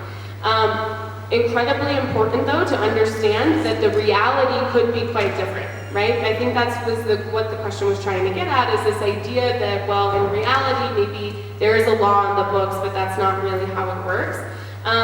Acknowledge that we need to, right, look at all of that, right, in a really kind of deep, kind of contextual way. And that would be done more on kind of like a country by country or even region by region basis, right? Acknowledging that there could be variation within a country in terms of how laws and policies are also implemented. But for clarification, what I was presenting you today is what the policies and laws are for a country that are on the books, right? That's what the data set has, is like what's actually on the books. Thank you. I wish the person was him, the one who asked the question. Because I really want to make this one clear. All right. What I was saying was, look, when we define what we mean by male-dominated and female-concentrated, we're talking about majority being owned by men. Like, if 50 plus owners are men, then we call it male-dominated. It doesn't mean there are no females in that sector. For instance, if we take crop sector within agriculture, if we have like 10 enterprises in the crop sector, and if 6 of them are owned by females, then we call it female-dominated sector. But there are 4 male enterprise owners within that sector. So this is how we defined male-dominated and female-concentrated sectors. If I had forgotten anything, moderator me. Okay, thank you very much for all the questions. I think we are not in the final stage of the research. We are ahead of this validation, and we send it to review. So all the feedbacks forward are very important in further strengthening the papers. But quickly going on the question in 30 seconds, regarding the human capital, actually that is the indirect implication. Indirectly, we infer that because in many other studies, they raise this human capital, the gender balance, more burden on women in the segregation are potential factors for this differential. So we took that from that indirectly. But in our one of our various resource constraints, there are three categories, three lists: resource and experience, infrastructure, and socio-cultural. These things indiscriminately affect women-owned enterprises. Women-owned enterprises are indiscriminately affected by all these categories of constraints, which can be also in line with this human capital issue. But the social capital thing he raised is very important. I don't know whether these human capital issues are concentrating. That's what we look at in the future. And going on the others, like different results on the same topic the lady over here raised, it might be based on, it might be because of the baseline assumption that we really think of in the future also. Thank you very much. I think we are really behind schedule because of what we mentioned in the morning because of the blackout, right? So, unless otherwise they are very critical, I think we don't have to miss it. Otherwise, the authors are around. You can also interact individually, ask questions, ask clarifications, and we can also engage in other research with our colleagues here. Unless otherwise we feel like this is very critical, we don't have to miss this, then let me just give one or two chances. It would be important to put these points forward. So for the last Dr. Adam, I'm glad to hear that you still have some work to do, because I was a bit worried in your presentation when you kept on talking about impacts. Like, you kept on saying, okay, so this is impacting this, but you were actually showing us, descriptives, right? So it was nice to hear that, you're going to move forward with additional work so that you're able to make these concrete, decisions or conclusions about impacts. And for, I think, Dr. Addis, if I had the name right, I also had similar concerns with the earlier speaker about the 100%, women in the agricultural sector being 100%. And it actually struck me also with the other sector, which is construction and manufacturing. In an African context, you wouldn't expect to see that. I understand the explanation you gave, but I think it will be important for you to consider other measures of the dominance. So in your case, I don't know whether the 50% plus was arbitrary or if it was being guided by other studies that had done the same. But I think in our context, it would be good to consider other measures of dominance so that it actually reflects what we see in the African context or even in the Ethiopian context.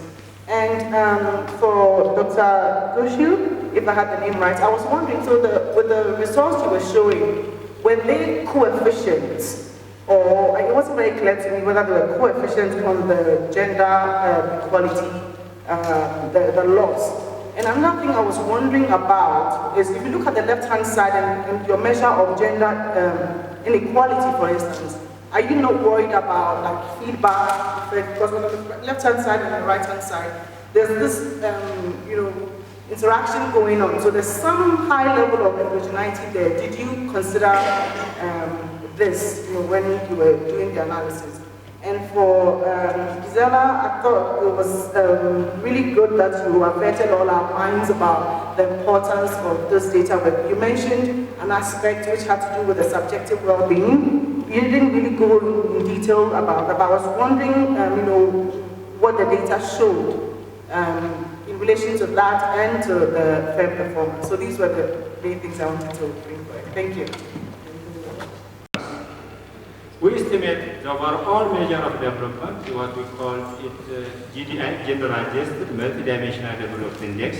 It is is the aggregation of 15 pillars that I have mentioned, including gender inequality. And these 15 pillars are aggregated into 4 dimensions: economic development, social development, democratic governance, and gender inequality. All these 15 pillars are measured by about 63 variables and indicators. They are aggregated. Finally, what we estimated is this overall multidimensional development is decomposed into its pillars, the 15 pillars. So it is out of 1. This is not the coefficient, but it is the relative contribution of each pillar to the overall measure of development. That's the way. So all are the next numbers, their relative contribution is computed, so it will be taken as a percentage.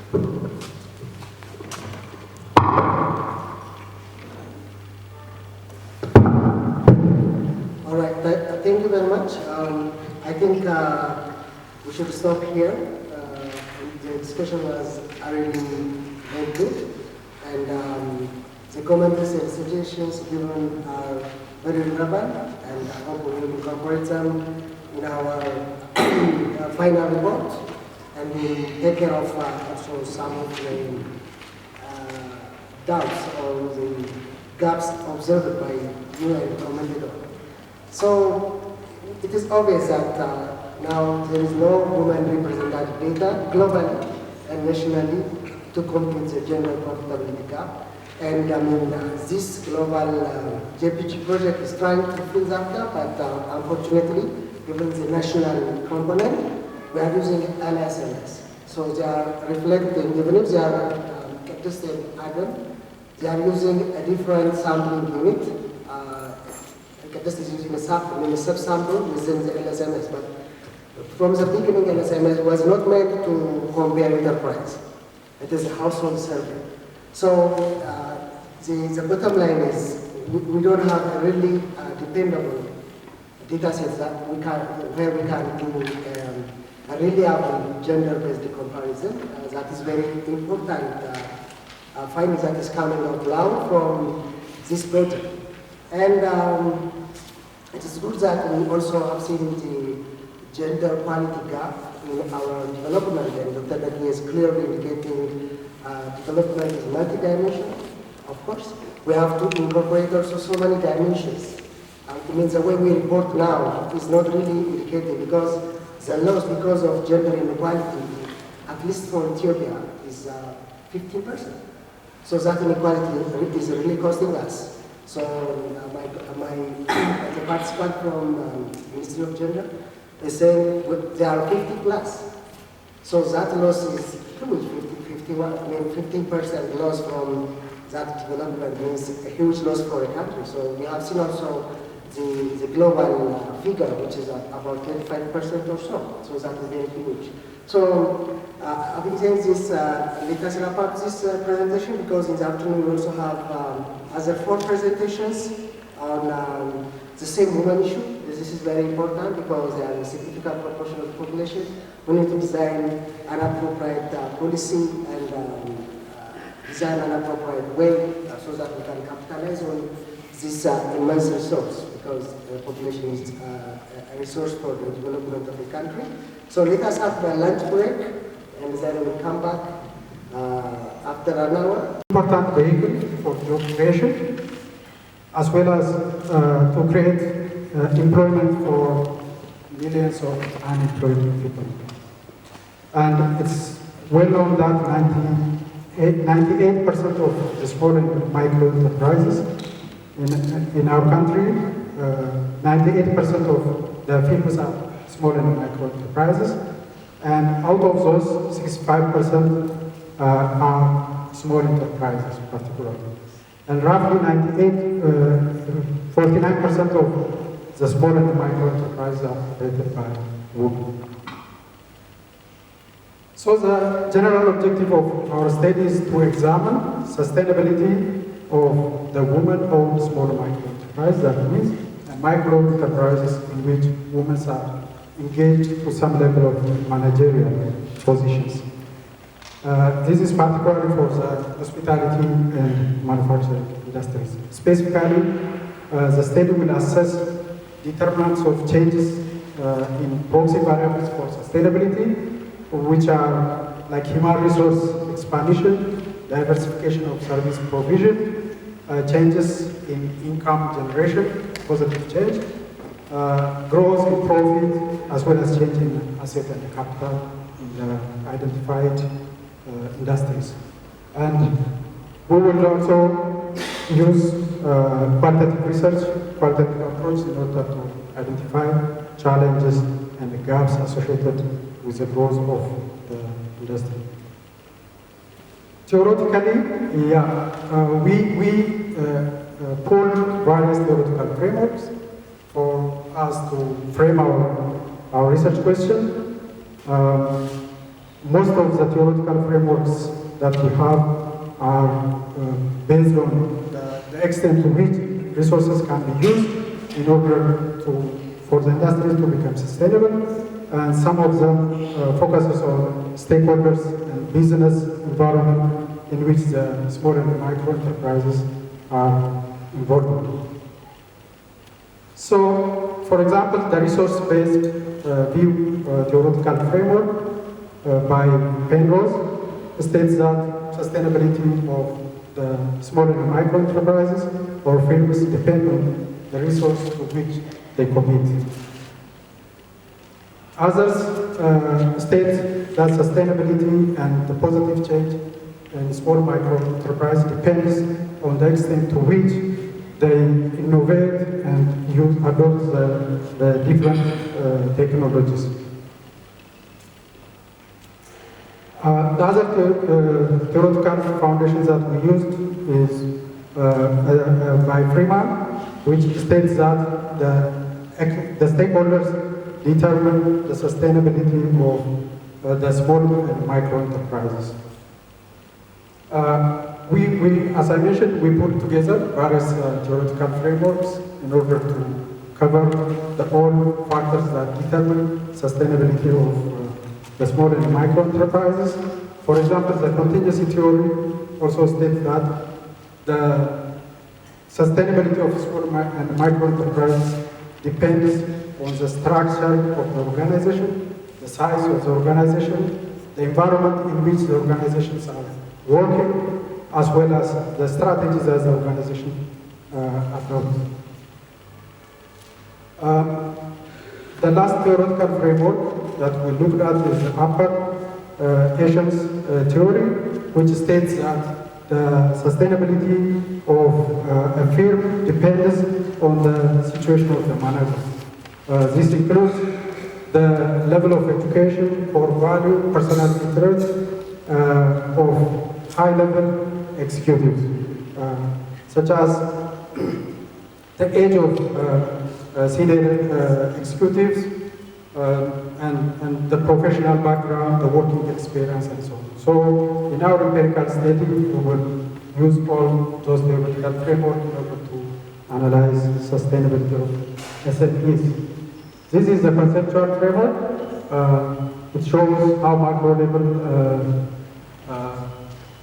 macro-level decisions like policies, governance, peace and security determine the SME's sustainability. I think I may not need to go through. If anybody is interested, I think we can share with you the full write-up of the paper. So the study area, for this study we have selected 5 cities, Addis Ababa, Redor, Bahar, Jimma, and Vassar. These 5 cities are selected purposely in order to represent the different categories of the country.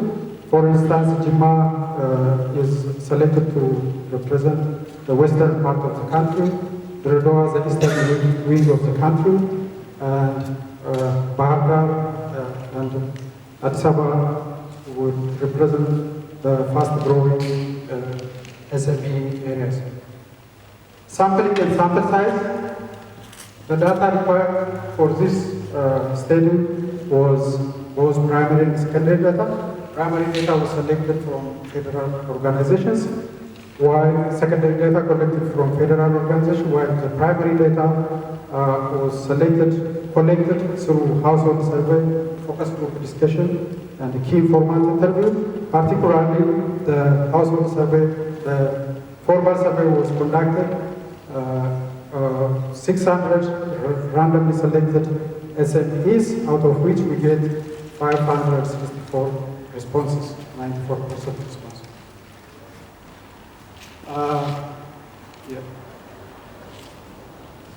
So the method of data analysis, in order to determine, to identify the determinants of sustainability, we measured based on the 5 proxy variables, like service diversification, income growth, a change in human resource, and amount of capital and asset, the change in amount of capital and asset over time. So this was continuous variable when we collected the questionnaire, but later, depending on we see the positive changes or not, we categorize it to dummy variables. And so accordingly, we used binary logistic regression in order to analyze the determinants. Regarding explanatory variables, we used 2-level explanatory variables. One is individual characteristic of the managers. Second one is the group level variables, like group size and group composition. Good afternoon, everybody. I'm presenting this on behalf of the research team. And research is women's employment and empowerment at workplace, the case of professional women employees in the banking sector in Ethiopia.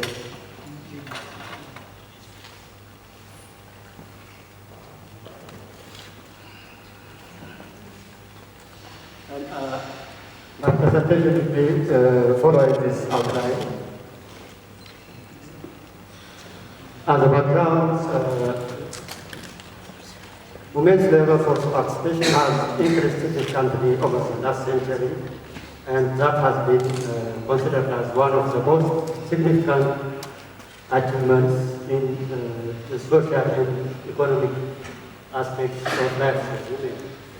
And those changes are come to structural shifts in the world economy from agriculture and industry to the service sector, which is known to employ a large number of women. And because of that, women's share in the service sector has shown significant increase from about 39.5% in 1991 to 60% in 2019. That's the global data according to ILO. And retail banking is among the third sectors which is employing a large number of women, and that consistent with that, there is increasing number of women entering the sector in Ethiopia. For example, in the period between 1990 and 2011, the finance sector in the country experienced the second highest level of employment growth. That's 7.3%, and that's the highest number next to the construction sector.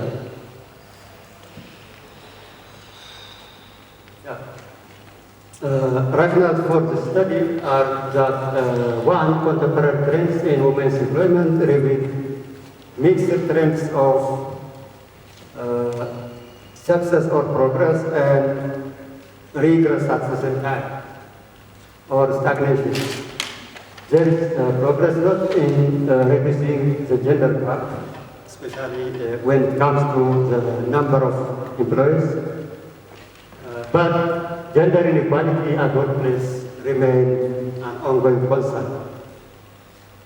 And thus, much is yet to be done with regard to women's empowerment.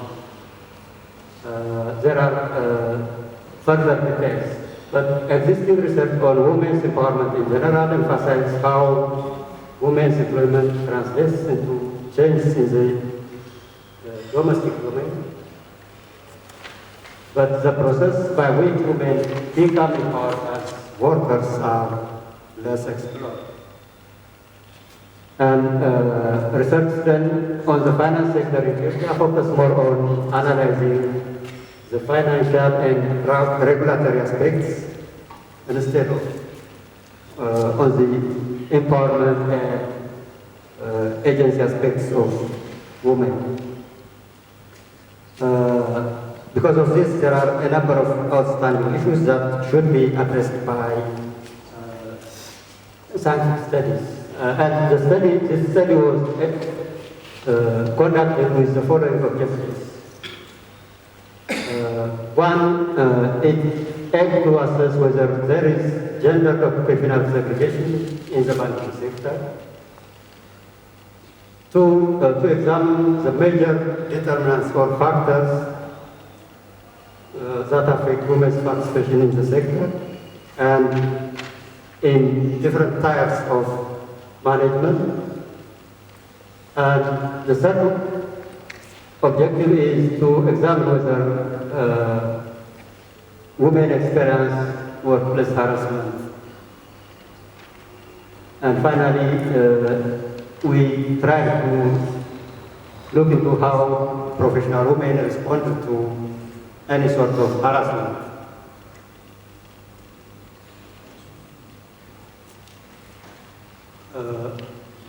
We have reviewed literature related to the key variables of interest, and the theoretical frameworks involved in this study were drawn from three main strands: the gender organization theory, habits empowerment model, and the concept of respectable femininity.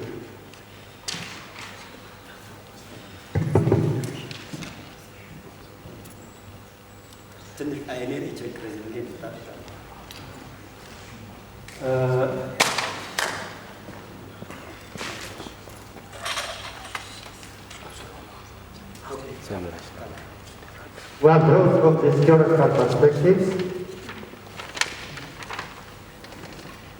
and the conceptual framework for assessing women's empowerment at workplace was this one. And it was drawing on concepts from the literature and the key variables of interest. At individual level factors, we have age, marital status, place, grow up, religion, education, monthly salary, and so on. There are work-related factors.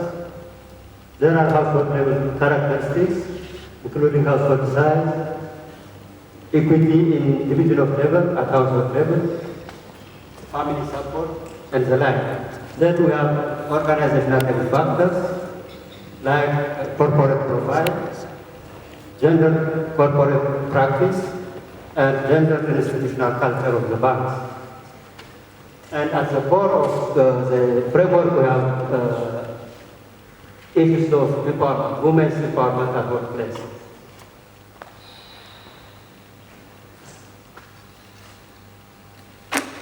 With regard to the methodical aspects, the study covered 4 big cities: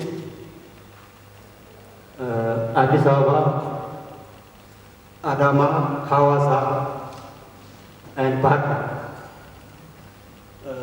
Only commercial banks were considered in the study, and they were 7 of the banks, 1 public bank and 6 private banks.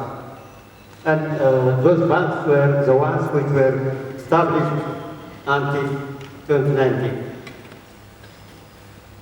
And with regard to individual participants, women who have a minimum of bachelor's degree and a 2 years experience in the sector were eligible for participation. Coming to the sampling strategy, we employed multi-stage sampling, and The target employees were 104 employees or officials for the bank survey, and 544 employees for the women's survey in the banks.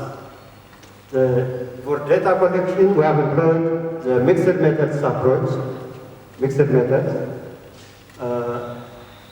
There were 2 sets of survey instruments and 2 sets of interview guides. One set for the key informant women and another set for management at higher level. The fieldwork was conducted in 3 phases, and we have employed enumerators, survey supervisors, and the 3 researchers were following and monitoring the entire process. For data analysis, we have employed descriptive and inferential statistics for the quantitative and thematic analysis for analyzing the quantitative data. Results.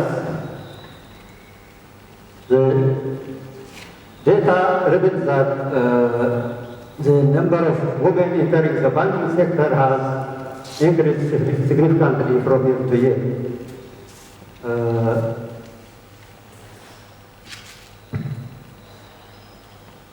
Okay. And the gender distribution of the workforce shows that less than 33% of the total employees of the banks are women. Although the figure is increasing, it is still close to a third of the employees.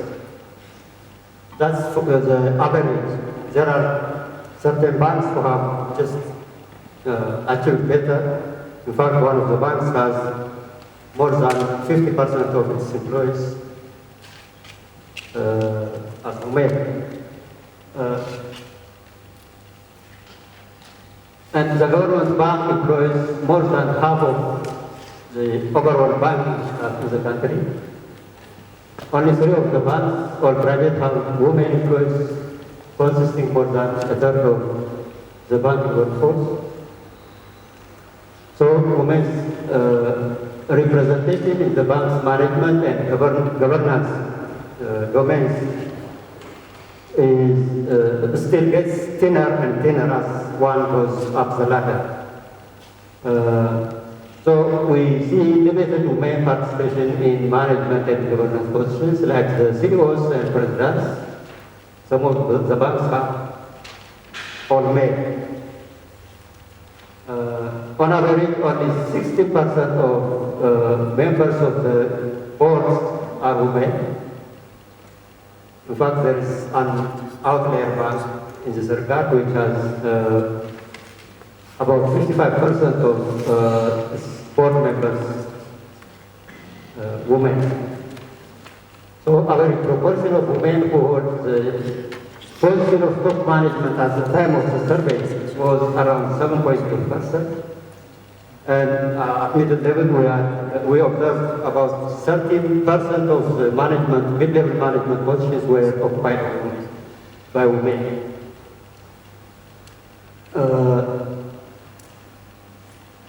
About 24% of the women have ever participated in management positions, ever participated.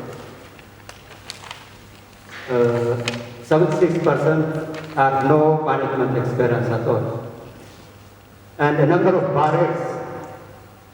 barriers were mentioned with regard to entry into the management positions. Of this, lack of adequate institutional support and women's extended family obligations were noted to be the 2 most important factors limiting women's participation in management positions.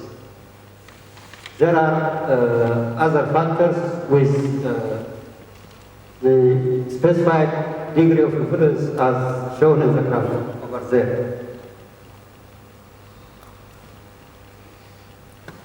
Then another element was whether women experienced workplace harassment. And here, one important note, workplace harassment was defined very broadly.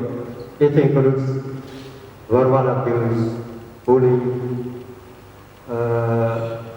undermining women,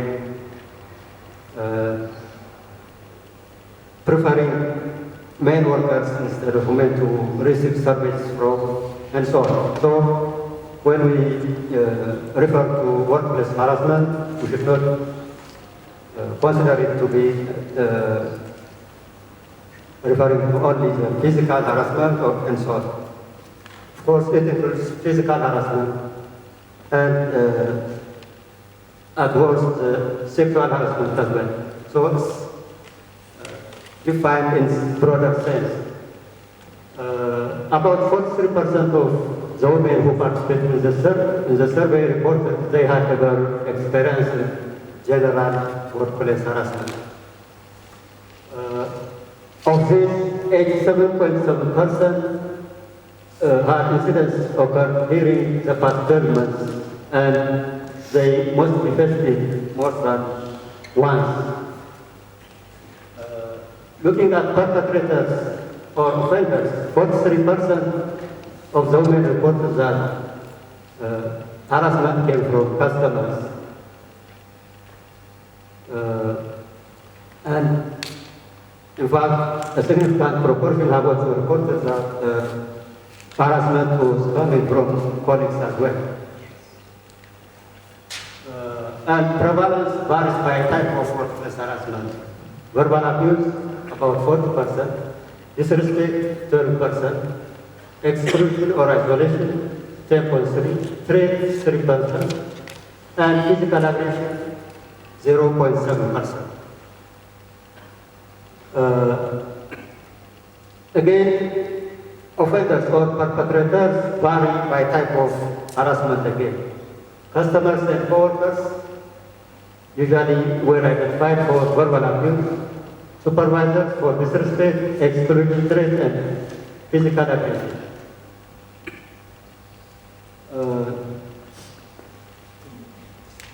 Okay.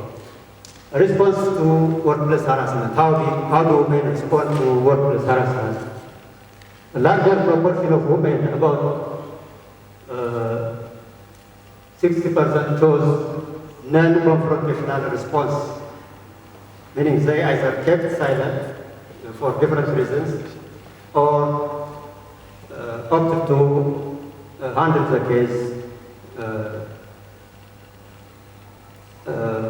in a non-confrontational manner. There are a number of reasons mentioned in the qualitative narratives, and one is that it would be a boss who gets listened if he takes the case to a senior management. Perception is that the boss will avoid them anyway when they win or lose the case. There is an American proverb,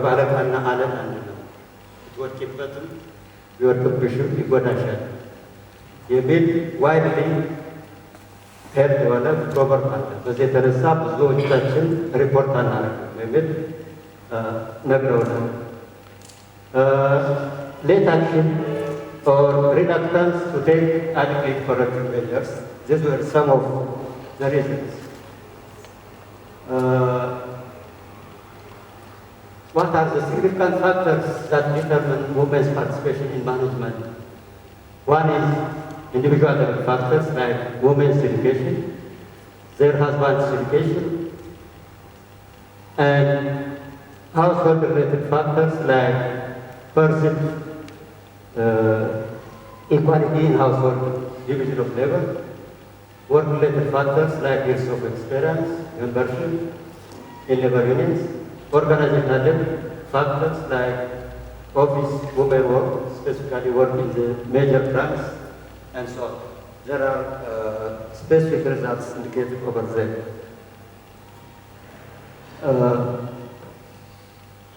factors associated with women's experience of workplace harassment. Again, there were individual factors like marital status, which was associated with lower likelihood for experiencing harassment. Work-related factors like increased level of responsibility, and organizational level factors like gender asymmetric practice, gender asymmetric corporate culture, proportion of women in the board of directors, proportion of women in labor unions, and so on. Okay. At organizational level, type of office women were working was again associated with the level of harassment. There are issues, still not commendable practice issues. Harassment remains underreported or unreported because of absence of special institutional mechanisms. In almost all of the participating banks, we didn't find special mechanisms for reporting issues of harassment. They were just treated and handled through the labor proclamations.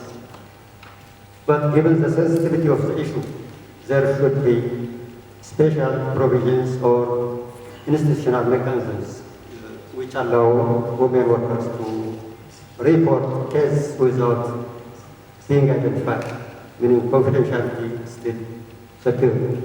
Staff and management read from different scripts regarding workplace harassment. The top level management informed us that harassment is not an issue in the banks. But 43% of the employees reported different sorts of harassment, meaning all that remains underreported or unreported. That's why we suggested the need for institutional mechanisms. The emphasis to be competitive in the financial sector tends to compromise attention for safety and progression. There are reasons, especially we didn't find daycare centers for mothers, winning mothers, where they can just attend the children around work. These issues receive good theoretical attention, but no practical action. There is a lot of banks can learn from each other. There are positive experiences, many. In conclusion, the banking sector is definitely male-dominated, and there are impediments for women progressing to senior positions. The gender gap is comparatively high, going up the ladder. Although men expressed a sense of fulfillment with regard to financial empowerment, the software aspect, the agency aspect of empowerment still leaves a lot to be demanded. Just a minute. Contrary to what one would expect, there is workplace harassment, and women's individual and banks' organizational response to workplace harassment are shaped by a number of factors. Yeah. This is my last slide, if you allow me. Yeah. There is need for adequate guidance insertion or practicum to increase competitiveness of graduating class students. The reason for this recommendation is that at entry level, all HR managers reported that women's representation at entry is low because they couldn't find competitive applicants. That could be addressed by applying strong practical sessions. There is need to go beyond the labor force, beyond affirmative action. The issue is very sensitive. Institutional mechanisms to improve work-life balance for women and allow them time, space to invest in their career development are very important. And ensuring confidentiality ensuring mechanisms for reporting and following up harassment, interbank experience sharing. There are a number of branches. Thank you very much. Thank you very much. The two agencies, assuming that my colleague investigating on poverty, food security, quality of work, and participation in leadership among female employees in Ethiopia, evidence from industrial practice. So the outline of the presentation is I will try to give you a very brief introduction about the concept, then conceptual framework, the methodology we use, key results, and then recommendations. So, as an introduction, we know that structural transformation has been considered as, a pathway to ensure sustainable development, and it is unfortunately structural transformation in Africa is not that much successful, and then it is a road to travel. So this is evidenced by the fact that the share of the manufacturing sector from the total GDP is 12% in 2020, from 18% in 1981. And then if you look at the reality in Ethiopia, the figure is a bit small, even compared to sub-Saharan African countries. So the figure is 6.8%. That means the manufacturing sector contributes only 6.8% to the total GDP. So that in order to change this picture, the Ethiopian government has introduced various industrial policies, including constructing industrial parks. So industrial parks have been already created, more than 70,000 jobs, of which 85% of them are women employees. So, and then from these industrial parks, the government and textile sector takes the lion's share. So that their questions are always emerging as far as creating decent work is concerned, because it's not only generating employment, which is important, rather we question to what extent those employed persons are food secure. Are they free from poverty? Are they free from any kind of harassment and so on? These questions are very fundamental. And the researchers have been already conducted so far in the area. But they are mostly focusing on harassment and so on. They didn't look at it from food security perspective, from a poverty perspective, and from looking at creating decent work. So the main purpose of this research is to bridge this research gaps by looking at to what extent working at industrial practice enables us to go with poverty and food security, and to what extent industrial parks create decent work to its employees. And we have tried to look at normative assessment by looking at cultural behaviors and then practices. So the conceptual framework is basically we're trying to integrate demographic factors, socioeconomic and personal factors, institutional factors, and then factor-related factors to look at the impact of these integrated variables on food security. So on the demographic factors, as we know, the age, the marital status, the dependence ratio, the experience, the work experience that employees have. And on the socioeconomic factors, we look at the level of education, special training taken by employees, the origin from where they are they basically coming from the area where the industry park is located, or are they coming from some other area? And then we are also trying to look at some other variables, including distance from the park, homework load, and then if there is any presence of actual paid work. So on factor-related factors, as we know, provision of food support, provision of infrastructure facilities, provision of education and support to employees, and so on are very much fundamental to influence the expenditure pattern and the food expenditure of employees. This and then the above particularly factor-related factors are very much fundamental to explain the work function. So this eventually affects the outcome variables, which are food security and poverty, and of course job satisfaction. This is a brief summary of our methodology, the methodology that we have adopted, but particularly the quantitative analysis. The first is the food security component. In this regard, we have applied three methodologies. The first is household food insecurity access scale condition, and dietary diversity, and the last one is the coping strategies. On the poverty side, we have tried to measure income poverty, and decent work. We have used a lot of dimensions, but for this presentation we have singled out job satisfaction. On the regression analysis, depending on the nature of the variables, on the EVS side, we apply object logic, and dietary diversity as it is a count stuff, so we apply a Poisson regression, and then coping strategy exists a continuous variable, so we apply multiple linear regression, and income poverty, and we classify employees as poor and non-poor, so that logistic regression have been applied. Decent work, then job satisfaction, we have hierarchical variable, so that we apply order to order.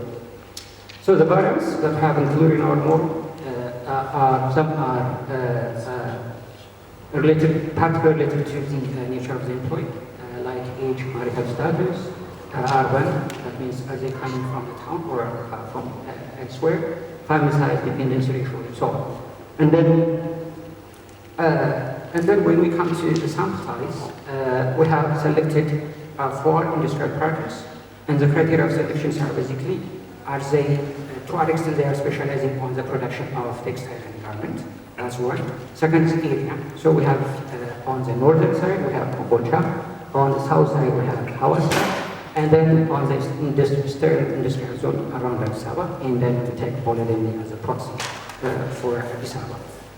So, and then using Yamana formula, we have 460 sample size, and then we distribute it according to the shape and the weight.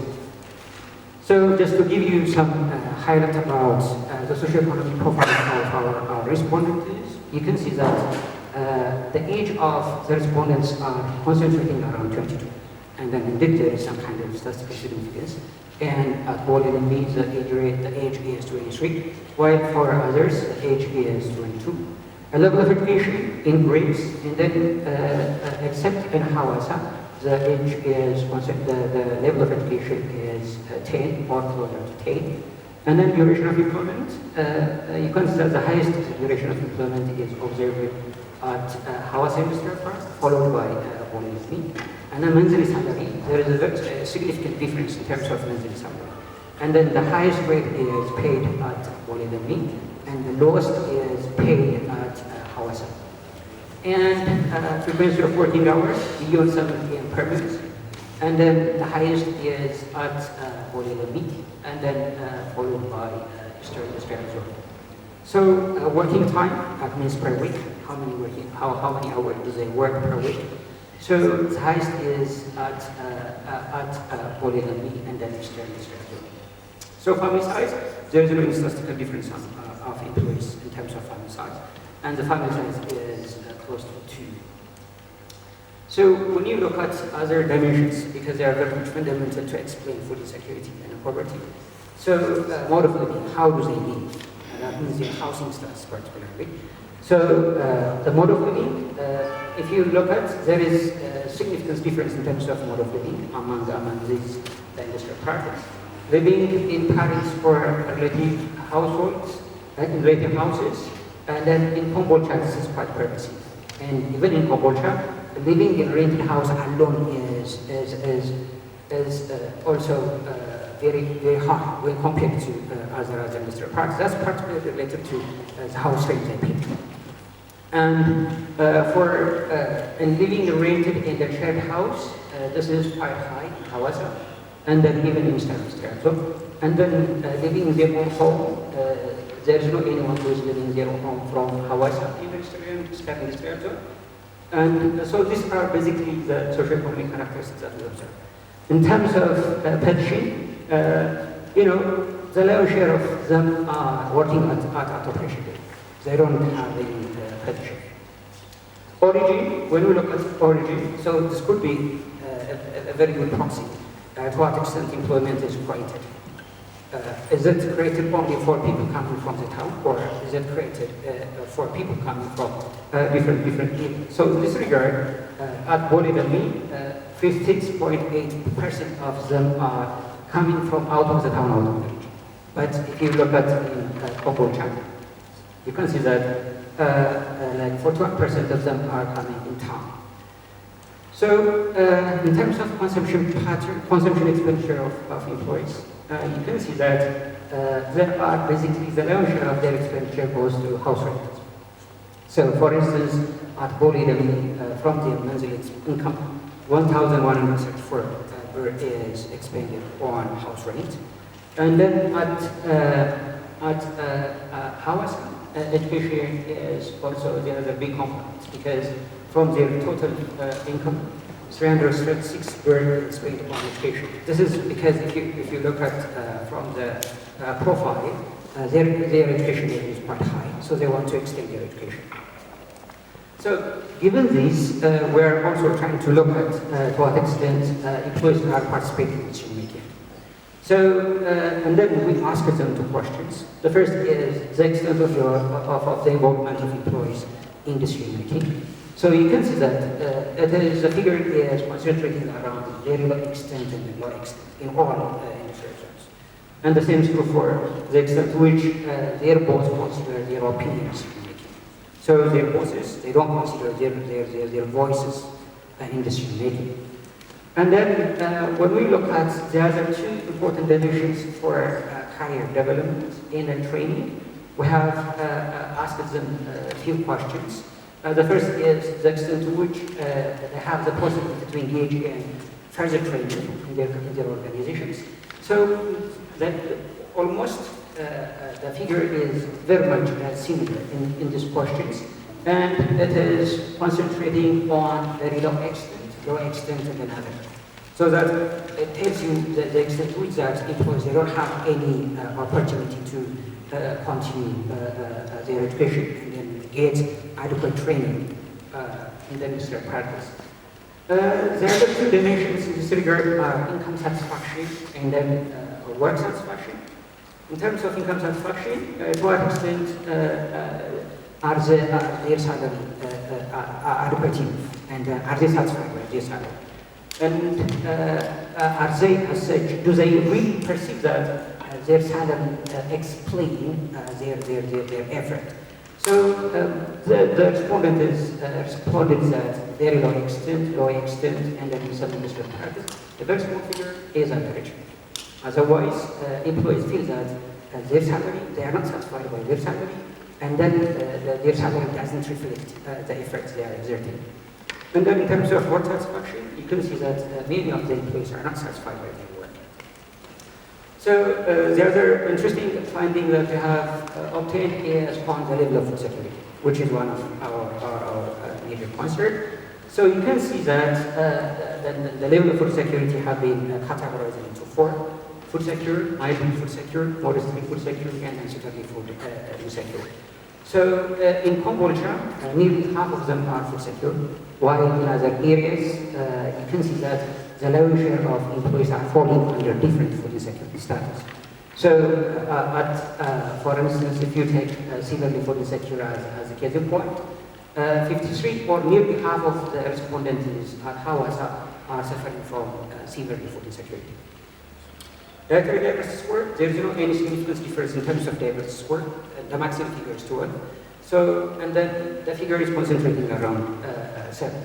So when you look at their consumption pattern, many of their consumption is on cereals, on root crops, on vegetables, and then pulses. But if you look at the nutritious-rich foods such as eggs and then fruits and others, they don't consume. So it shows you the extent to which food insecurity is quite pervasive in industrial practice in Ethiopia. So that what kind of coping strategies do they apply to combat the problem of food insecurity? So the narrow share of them are relying on less preferred foods. followed by purchase food on credit. And even nearly 90% of them sometimes skip entirely without eating. So, like you can see, the problem, the severity of the problem. So we have also tried to run a couple of regressions, and then I have portrayed one into here. The first is what are the determinants of food insecurity. So that you can see that when salary increases, the probability of households to fall into severely food insecurity increases, while the probability to be food security increases. And the other dimension is related to living in a rented house. And then, when those who are living in a rented house, the probability of being to be in severely food insecurity increases, the probability. So that there are a couple of variables that also explain the level of food insecurity, but for policy purposes, I have focused on transportation, salary, and then living conditions of employees. And then in terms of satisfaction of employees, what explains their level of satisfaction? So the same as the level of food insecurity, the house issue is again turning out to be one of the fundamental, variables that explain overall satisfaction of employees. We have also tried to include some factory-specific variables, including the social support, to what extent their work is burning and so on, and then you can see that they are statistically significant. So, having said so, what are the recommendations that we can fetch from our analysis? The first one is we have to develop a strategy to increase the salary of employees. It's not only creating employment which is important. Of course, creating employment is important for a country such as Ethiopia, where we have a high rate of unemployment. But we have to also think of the kind of employment that we create should enable our employees to be food secure, and then, of course, free from poverty. And then we have to also provide training and then capacity building. When we made a focus discussion with those who own the firm, they say that the productivity of workers is extremely small. That's why they are not as such paying them high wage rate. Therefore, in order to change this stuff, we have to provide training and then capacity building in such a way that they will earn more, and then there will also be, the employees will be, enhancing their career. And if you look at under scrutiny, the largest segment of the coping strategies is linked to adjusting feeding system. Therefore, there should be a mechanism as to how a provision of cheap and then affordable food to the employees could be guaranteed. There are some kind of initiations actually in some industrial parties that we have observed, but that thing should be scaled so that employees at least could be food secure. The other is availing services such as housing and transportation. And then except Boliden House, Boliden Industrial Park, there is not any housing provision to operators. So when we formulate our industrial policy, we have to also include a mechanism as to how employees can get cheap and then affordable houses, so that they could spend more on food items. And then we have to design transparent work and then merit-based promotion systems in the factories. Actually, I didn't present the result here, but from the model analysis that we have, there is no any as such transparent work and then merit-based promotions in the countries. And then putting in place robust techniques and mechanisms for regulating the practices around the right and privilege of foreign workers. There is a lot of problems that we have observed, and then we have included in our research. So that in order to combat such a problem, we should have such kind of robust techniques. And the last one is a legal response and action should be in place to combat abuses and harassments at workplace. And thank you. I wish to see such kind of smiley face for our employees.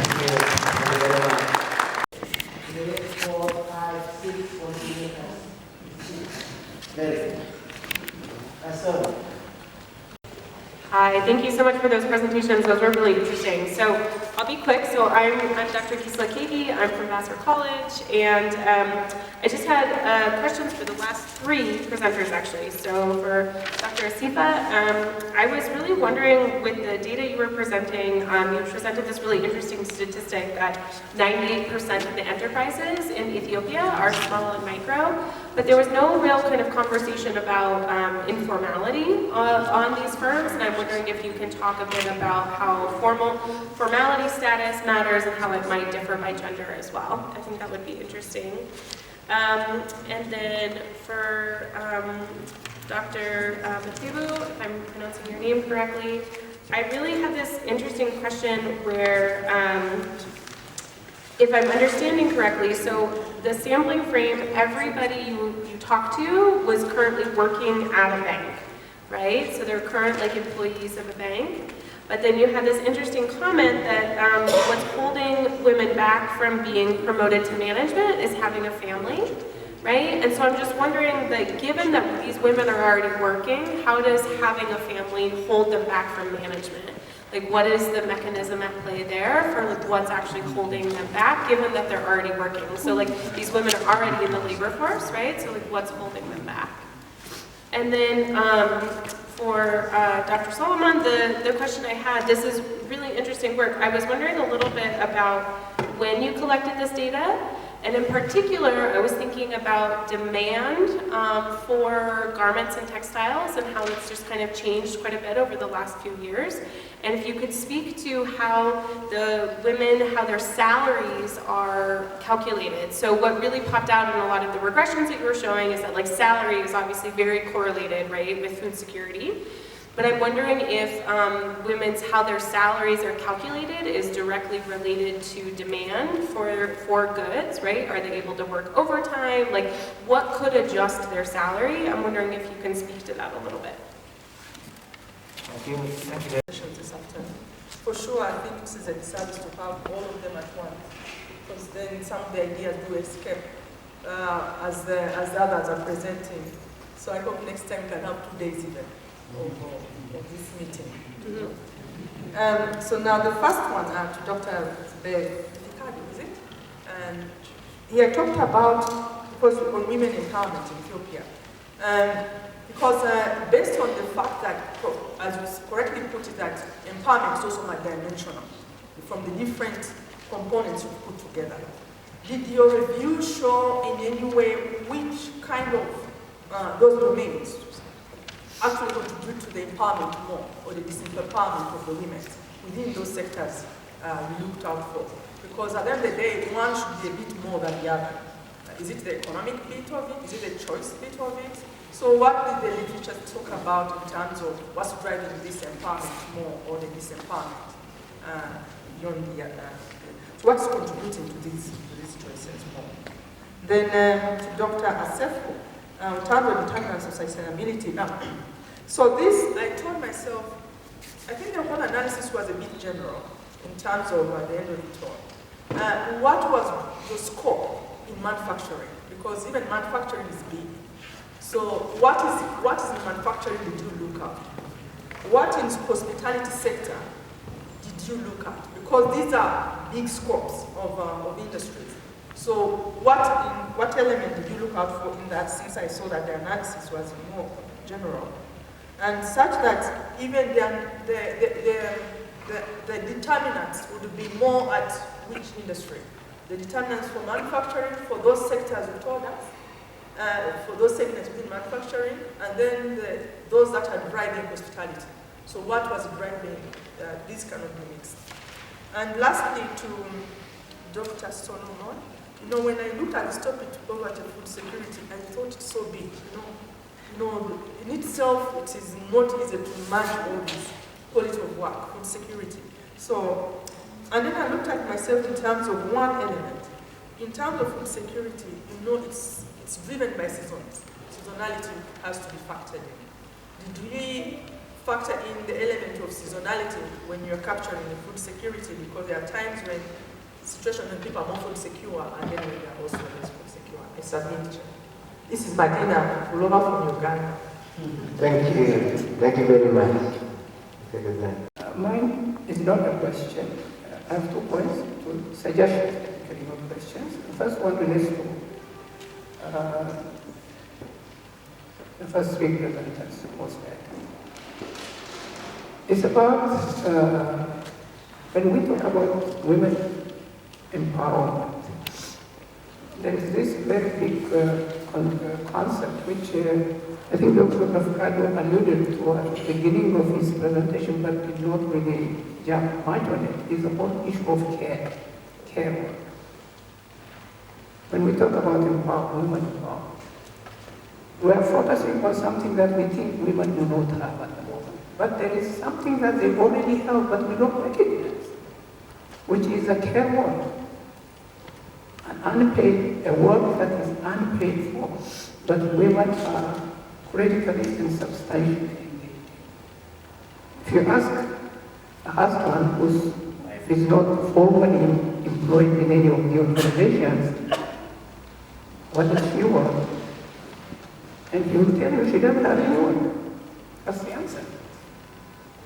But that woman, the work that she does at home, the care, what we call a care work, if it is evaluated in terms of monetary terms, it is in some respect, there are some studies that indicate the value of that work is even more higher than the value of the employment generated income that the husband gets. Independent findings regarding the women and empowerment of women. I am from the standing committee, which is related to women in social affairs. So we are doing check and balance with the Ministry of Women in Social Affairs. There is, we do evaluation of plans. We evaluate plans and reports. We evaluate reports. But there is a big difference between the report that we usually listen to and the finding that you have provided us today. Today there is a big problem regarding to women empowerment. We have seen women do have poor access to different things, to resources, to land, to technology, workplace, market linkage. There is no good market linkage between producers, women producers, and consumers. So we should work hard on this one. We should strengthen. Of course, we are doing our best in proclamation about ratification in other laws. We do check and balance. We do public representation in our constituency. Even the Ministry of Women in Social Affairs are also doing their best. However, the result indicates that we should do a lot. We lag behind. We lag behind in many aspects. You have provided us the food insecurity. 19.4% of women in the industrial partners do not eat the whole day. That is very headache. There are also other findings which, like Ethiopia is losing $3.7 billion per year because of gender inequality. I think I have heard that kind of. Even Ethiopia is one of the 10 least developed countries. And it is related to gender inequality here. So you have provided us really with good, latest, reliable, independent findings. Please work with the Ministry of Women in Social Affairs closely. Please work with our parliament. There is a session. When laws are ratified, there are sessions, stakeholder sessions. So Ethiopian Economics Association is one of the stakeholders in many fields.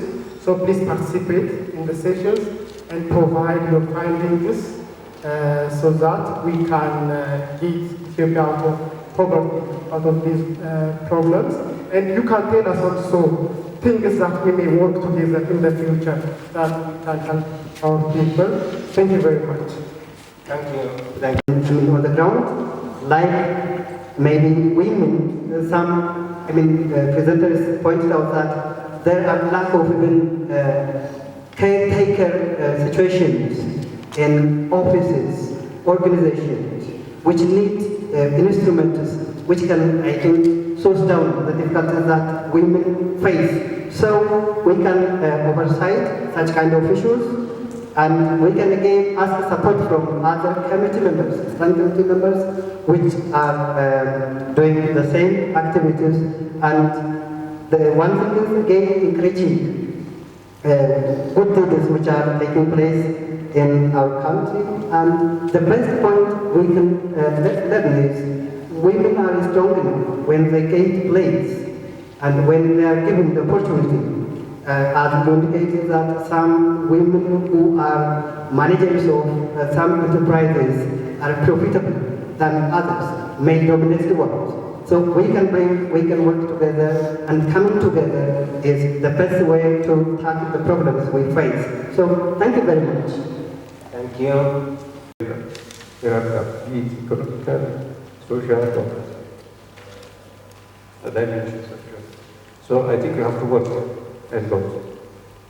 This year, my remark in terms of the economic association, my association. After saying this actually, of course, 10 papers in one workload. I think some other time we will have relaxed time because whenever we present such type of paper, we are with a mix of people. And don't be considered or focus on the purely academic presentation because if you invite this policy maker studies, we have to narrate and prepare for the politicians, or for the policy makers, very summarize concepts because that's the message. The final message is, we have a lot of studies in shelters, but we are not down to the ground, We are not exercising, we are not practicing. That's because of the limitation that's political government or responsible organizations are implementing such papers for such studies. So to negotiate with the government, at least we have to have narrative focus, action plan. We have a lot of policy briefs from the association having that one objective, and we have to work on that side. But for the study makers, whenever we present papers, okay, that's good. Technically, we have for academic exercise, but we have to summarize and provide a message, key message that has to be grasped by politicians or government officials. When we see the total 10 papers actually, for some we have policies, but the problem is implementation-wise. For some, we don't have any policy and strategy, so we have to work at risk for that. And for others, actually, we have policies, we have to work. So we have to work from that way. In general, I provide advice to the Ethiopian Economics Association. We have to strongly, we have to narrate problems and negotiate with the government, federal government, and regional government for pure implementation. Now this gender people, this is the same situation. We have $3.7 billion actually. Less or more, but we expect more. To address this problem and to come to the big growth and solve this gender gap, at least we have to communicate with federal, regional government. If we do that, actually, we can have a positive result, a positive effect. Otherwise, there's no paper because our time so we have to make and bring it to action. The other thing actually, the second one, which I will advise is, there are sector-specific steps like commercial bank of Ethiopia.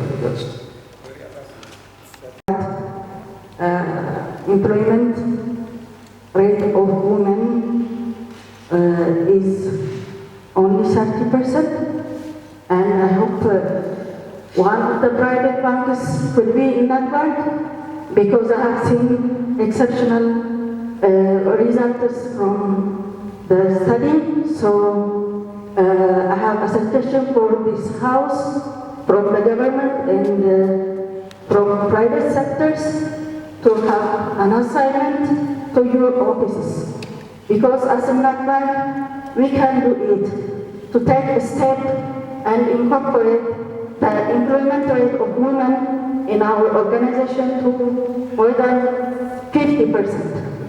That was 60% even in the last 10 years. We are trying to maintain it, and board of directors 55% is also an advantage, and the executive level we could maintain 50%. So we can do it. We can do it, but we need to take a step. That it doesn't make any improvement or enhancement regarding the employment or inclusion of women by only taking or talking about the last generation's legacy. That is what we are talking about, women or the gap, the gender gap is what we have got from the last generation. So that is a legacy. So we are now to improve it. So we have to take all the assignments to our office and start to revising our strategies and policies regarding gender inclusion. Because since its establishment 10 years back, we have gender responsive strategy and policies.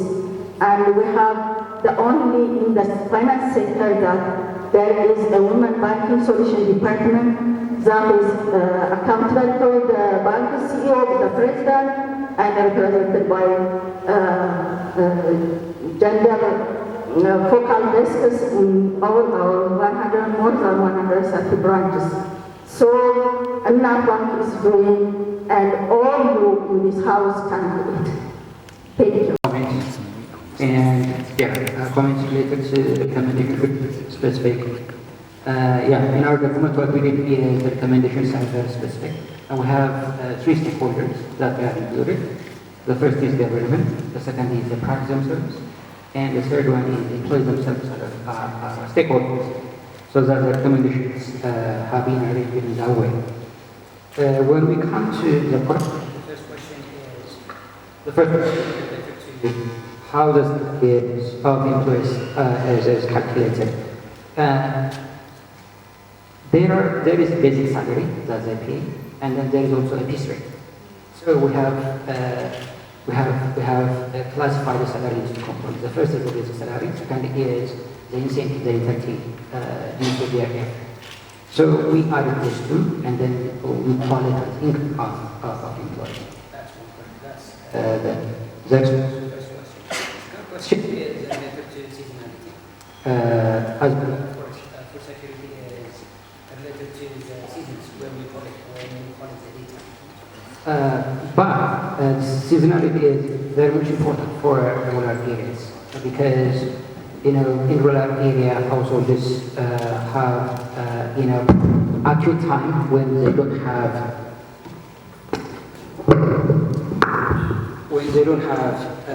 adequate stock of food, particularly during June, July, and August in Ethiopian context. But these are employees, so then production and then consumption decisions are separable in this case. And apart from that, we have used 2 instruments. The first is on dietary diversity, and second is the EPS one. The EPS one asks employees on 1 month range, and that way we try to manage this dynamic. So these are the questions related to me. Thank you very much. Comments? Mr. Chairperson, I joined Dr. Asafa in appreciating your excellencies for joining us, and of course Ethiopian Economics Association has done a commendable job bringing in important target audience. This is how policy and research can be complementing each other. Coming to the questions, we consider all the comments given by the different participants. I will be speaking on 2 points. The 33% achievement is in fact quite commendable. But given that we have more than 50% of the population. Women constitute more than 50% of the population. There is still a lot we need to do. And we have practical examples which are achieved by some of the banks, the private banks. Fortunately, Wazir Tananya from Bank was here and she has been indicating that information. She even identified that the information, the data relates to her bank. And if there is a commitment and good strategies, we can even achieve more. And women deserve more. That's the message. Otherwise, we are not trying to levy any blame on any of the banks. They have performed well, they have done very well. Compared to many other sectors, they have achieved more than a third of the employees are women, and that's quite commendable. The interest with the management staff to increase the proportion of women is also very promising. But there is one practical limitation which requires the involvement of different stakeholders, especially the universities. At entry level, graduates were found to be less competitive to win the job positions. And that capacity gap should be addressed through a joint venture. There should be practical engagement in the form of creating practical opportunities for graduating class students so that they have good exposure of skills and experience that the banks require. That will improve the intake, their number at entry level. That's what. Of course, even at a management level, the banks are trying their best to increase the proportion of women. But again, there are issues that require important attention from the regulatory agencies, the National Bank of Ethiopia. There should be some supportive directives which target women empowerment in those sectors. Otherwise, we are not levying any blame on any of the banks. They are doing great, and they have the interest and commitment to improve that aspect. And Bank has demonstrated the possibility of doing and achieving more. That's the message. The government. So that's also one lesson. In this world, we have heard that most, especially those who have undertaken study based on literature, have indicated that most of the gender-related studies are in high-income countries. I heard this referring to this sentence here. So that means, again, we have a lot of things to do, especially in developing countries. Available literatures are not adequate, so we need to generate evidence in that aspect as well. Again, in terms of Ethiopia's position in the global development indicators, economic indicators, social indicators, democracy and the likes, many of you were very much disappointed with the result. So I think getting disappointed is good, that's one, but the most important thing is to try to improve it. Again, we have all of us have a stake in that as well. The association is trying its level best in terms of generating research evidences. Some of you may not be aware of the procedure, of the standard that we usually follow in terms of bringing outputs to the concerned individuals. In our view, we don't have any sheltered research activity at hand. So the procedure we follow is we generate research, we generate evidence through research. Then whenever we have draft report at hand, what we do is we organize a validation workshop involving relevant stakeholders, including from the parliament, different related ministries, from regional offices, and so on. Then we get comments, we incorporate them, and then after incorporating them, we expect 2 documents. The first one is the revised document of the research itself, and the second is a short version, a policy that is relevant to the policymakers in an easily understandable way. Some of the policy briefs that we discussed today. All these policy briefs have been sent to the relevant offices in the government structure, including to the Prime Minister office. So we are doing this. But the problem is whether this has been implemented or not is beyond our mandate. We are not implementers. So those of you who are here today from different offices can at least see what we have proposed, check which ones are relevant, which ones are not, and then try to implement the relevant ones. And whenever you need to, for example, assess the level of implementation, we are ready to collaborate, to assess, for example. So we have undertaken an assessment study of implementation of different regional policies at Afar, for example, Afar Regional Study. We have undertaken a very comprehensive study, a very nice study where we identified their gaps, their future focus areas, and so on. So we have also started working some studies with the Oromia regional government, the Somali region, and there are also other regions who are requesting us to undertake this. We are ready for that, to work with different structures of the government. Ethiopian Economics is always ready, to the extent of discussing with the parliamentarians if necessary, because the association is an Ethiopian association. Our mandate, our vision is to contribute to the development of the country. We don't have any intention other than that. In fact, this year I have to acknowledge that the level of involvement from the government sector is improving. That's very encouraging. Within 1 year, for example, we organized last year about 14 dialogue forums. I think in 80 or 90% of these forums, we have availability of parliamentary members. That is very encouraging. We are very grateful for that. And they have been reflecting their insights, as we have also heard today. So we are just working for the goals, for the common goal, and we are ready to work with regional government, federal government, and also work with our partners, local, national, and international partners.